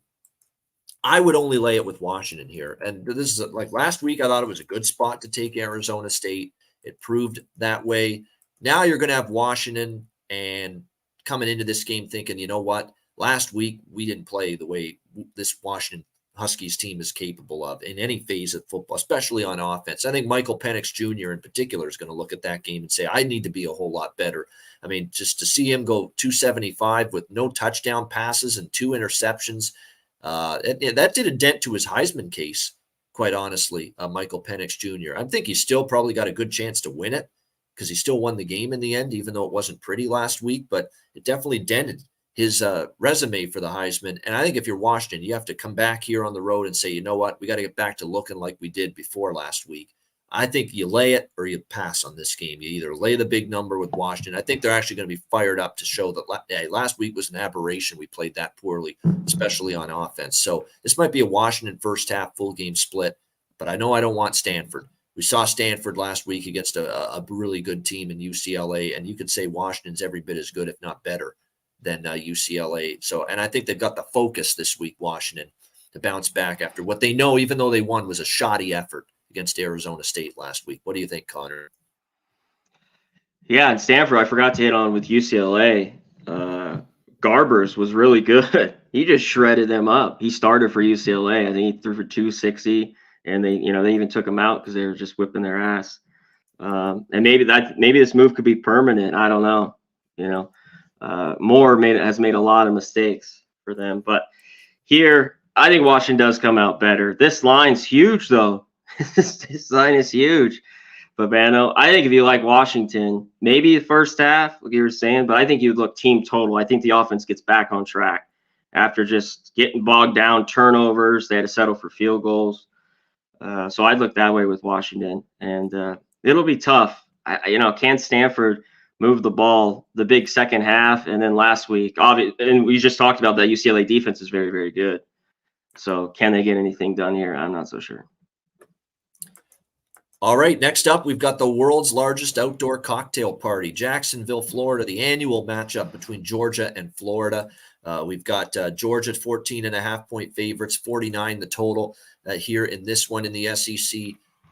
Both teams off a bye. Who are you going to trust, Kirby Smart or Billy Napier? To me, I don't know. The coaching job's been subpar. I haven't been impressed, honestly. I thought he did a really good job with the Cajuns, but I think since he's been here with Florida, it's been a little underwhelming. Now, I know they got the win against South Carolina, but I think their defense has been kind of disappointing in some of these games. The Kentucky game stands out. The South Carolina game, we thought the defense was pretty good. They've had some shoddy performances.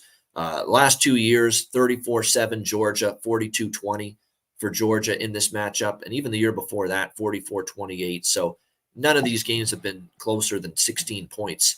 All Georgia, actually, that I think 2020, Florida won. But the last 2 years, 34-7, 42-20 in this matchup. Blowouts for Georgia. Hard for me to go against that. Even though Georgia had a kind of a lackluster performance before their bye against Vanderbilt, kind of struggled, kind of went through the motions a bit. It's really betting and handicapping when you think Georgia's going to put their foot down and be on their game. Like, are we going to see the Kentucky Georgia where they rolled Kentucky, or are we going to see them, lackadaisical, lethargic, making mistakes, offense bogged down like they were against Vanderbilt for some of that game? I don't know. I think the good Georgia shows up. I don't know if I'll take Georgia, but I lean to lay in the points here. What do you think, Connor?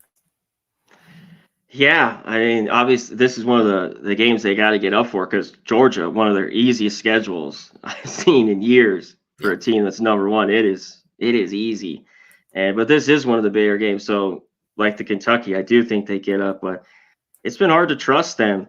I know they're off the bye; they should be feeling good. I got to dig a little bit more here because I don't know if I can back Florida with Mertz. In the end, it's tough to have my money on him in this game. So I'm going to look a little bit more.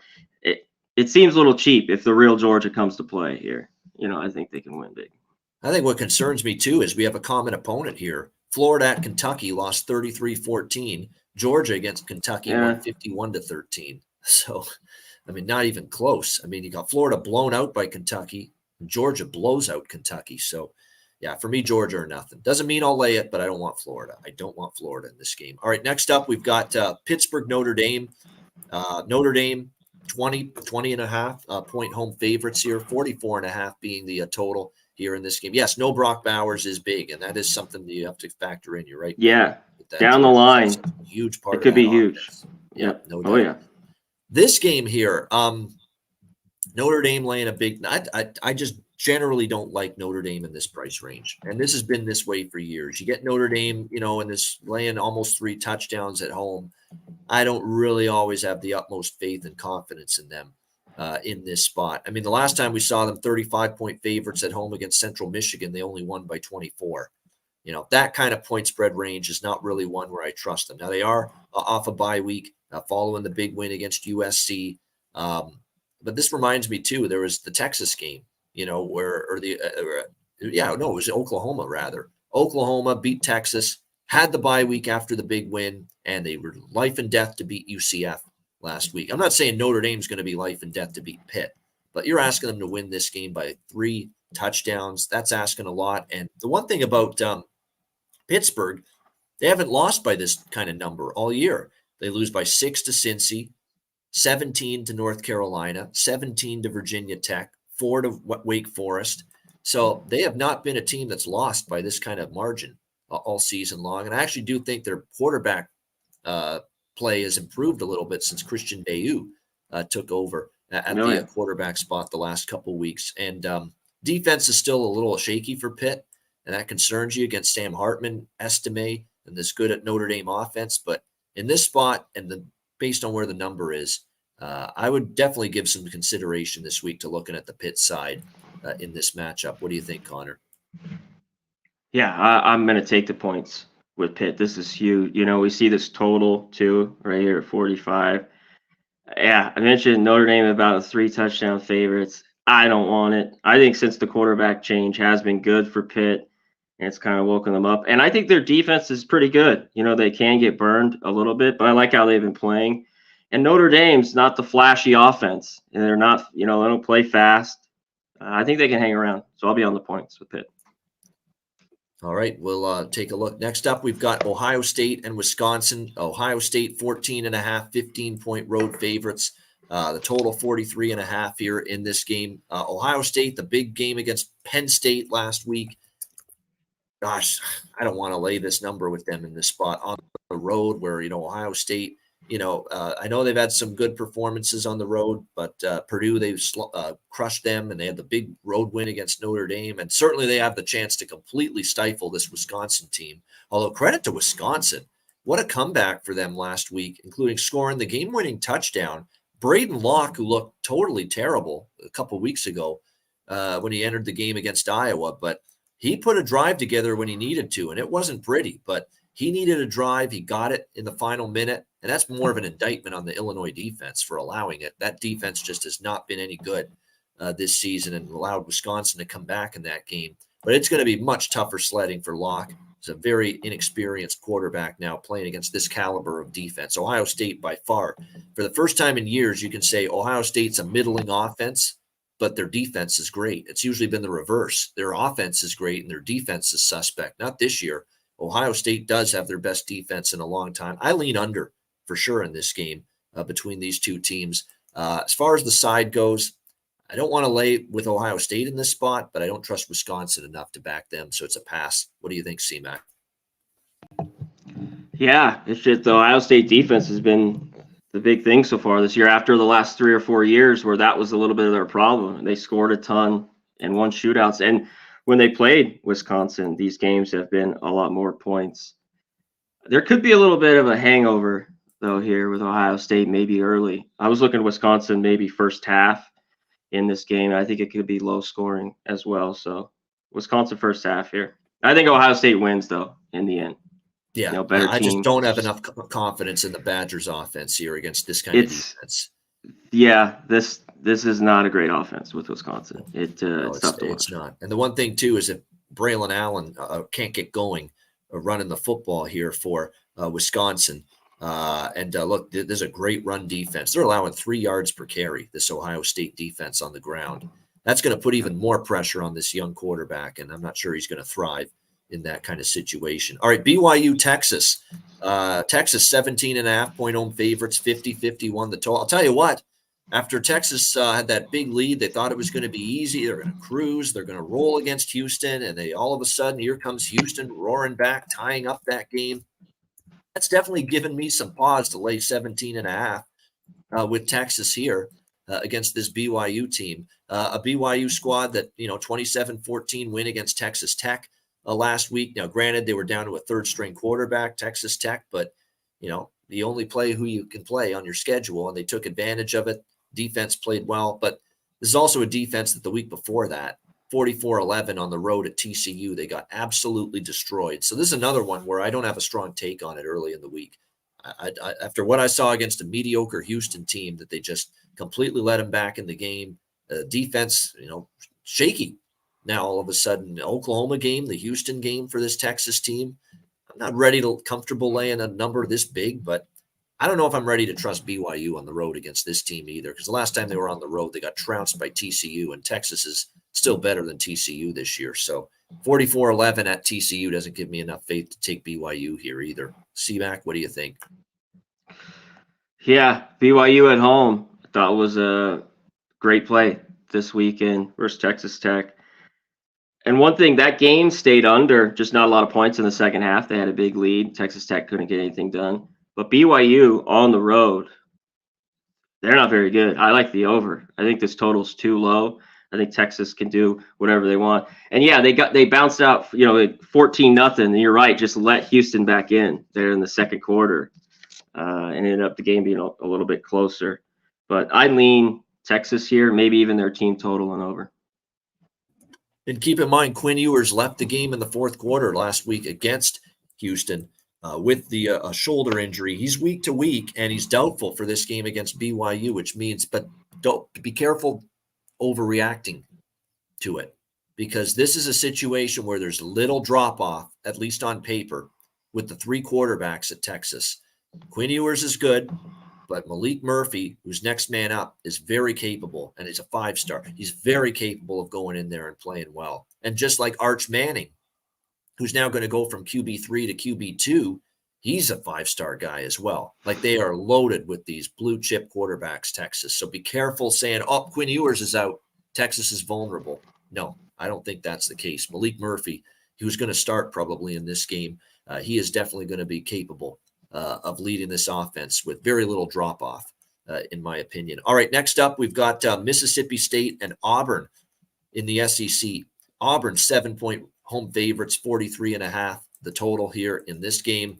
Auburn is pretty predictable now. Look, Hugh Freeze I like the higher still, but we knew it was going to take a little bit of time. Just against the better teams, this is a team that has not been able to step up.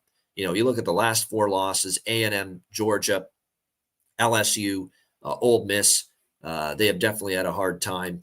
But now they kind of take a little bit of a step down in class. Yeah, Mississippi State, give them credit. They beat Arkansas last week, 7-3. Were able to get the win. And defensively, they were very impressive. But, Mike Wright at quarterback without, Will Rogers, it was a little bit shaky for Mississippi State. This definitely feels like it could be an under game between these two teams. But the money's come in on Auburn. And I do agree with that. I don't trust Mississippi State on the road for a second straight week.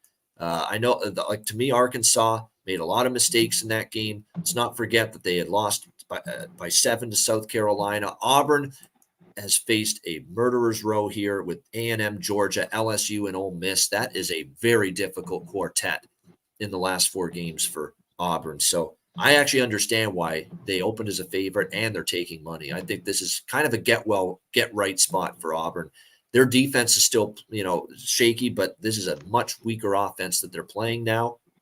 And meanwhile, I think Auburn's offense is going to get going a little bit more in this game against Mississippi State. So I actually agree with the Auburn move. I wouldn't want to lay more than 7, but if you can get 7 or better, I still like Auburn. What do you think, Conor?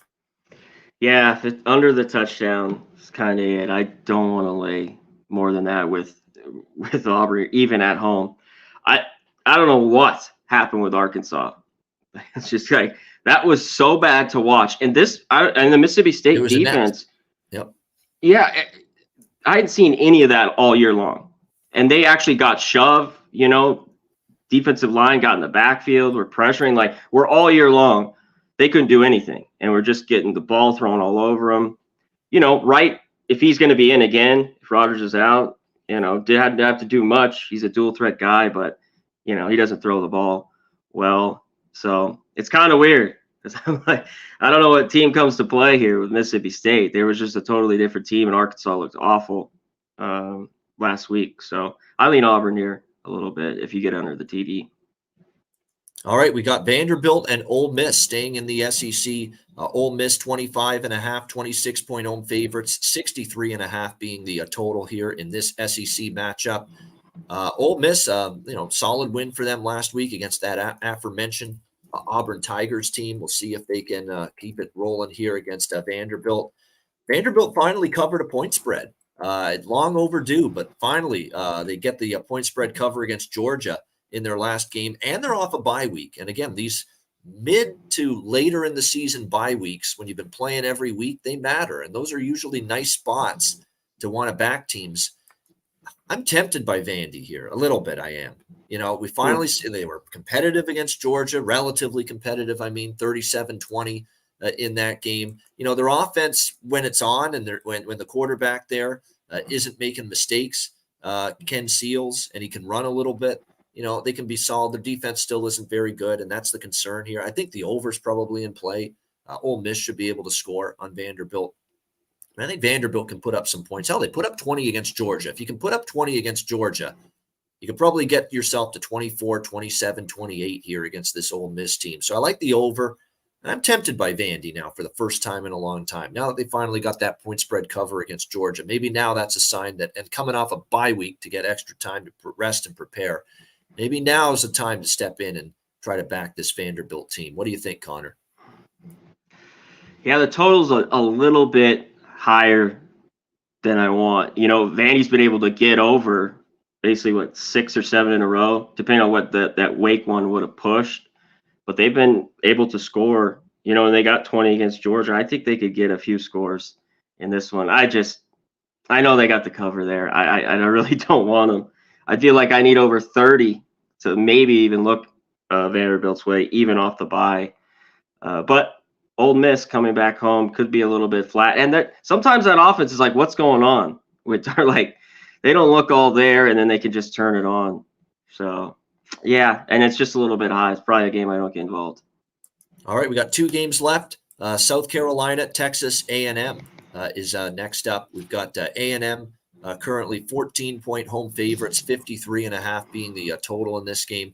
All right, I've had enough of. I've had my fill of South Carolina for a while. That was horrendous against Missouri. Brutal first half. Offensive line was a complete and utter pathetic display. Couldn't protect at all for Spencer Rattler. He didn't do a good enough job getting rid of the football either. But that O-line didn't give him a shot in that game, and the defense just got completely eaten up by Missouri. Could not stop Brady Cook and company. And you got to wonder if that reverberating effect of that Florida loss, that was such a gut-wrenching loss. I thought South Carolina could bounce back from it, but clearly they could not. So I'm not really running to back this team now again after what I've seen here the last couple of weeks. A&M, meanwhile, they're off the back-to-back losses against Alabama and Tennessee. Pretty tough schedule, bye week, extra time to prepare. It's A&M or nothing for me. I don't know if I'll lay 14, but I definitely think A&M's the only side I would consider here in this game. And they might be able to win this game big. I mean, South Carolina defense is falling apart. The offense now 2 weeks in a row. Well, last week in particular, Missouri's not got a great defense.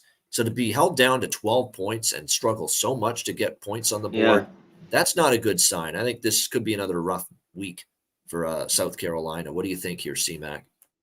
Yeah, that was surprising because I thought they'd be able to score on that Missouri defense, even with them at home. And wow, that was not good.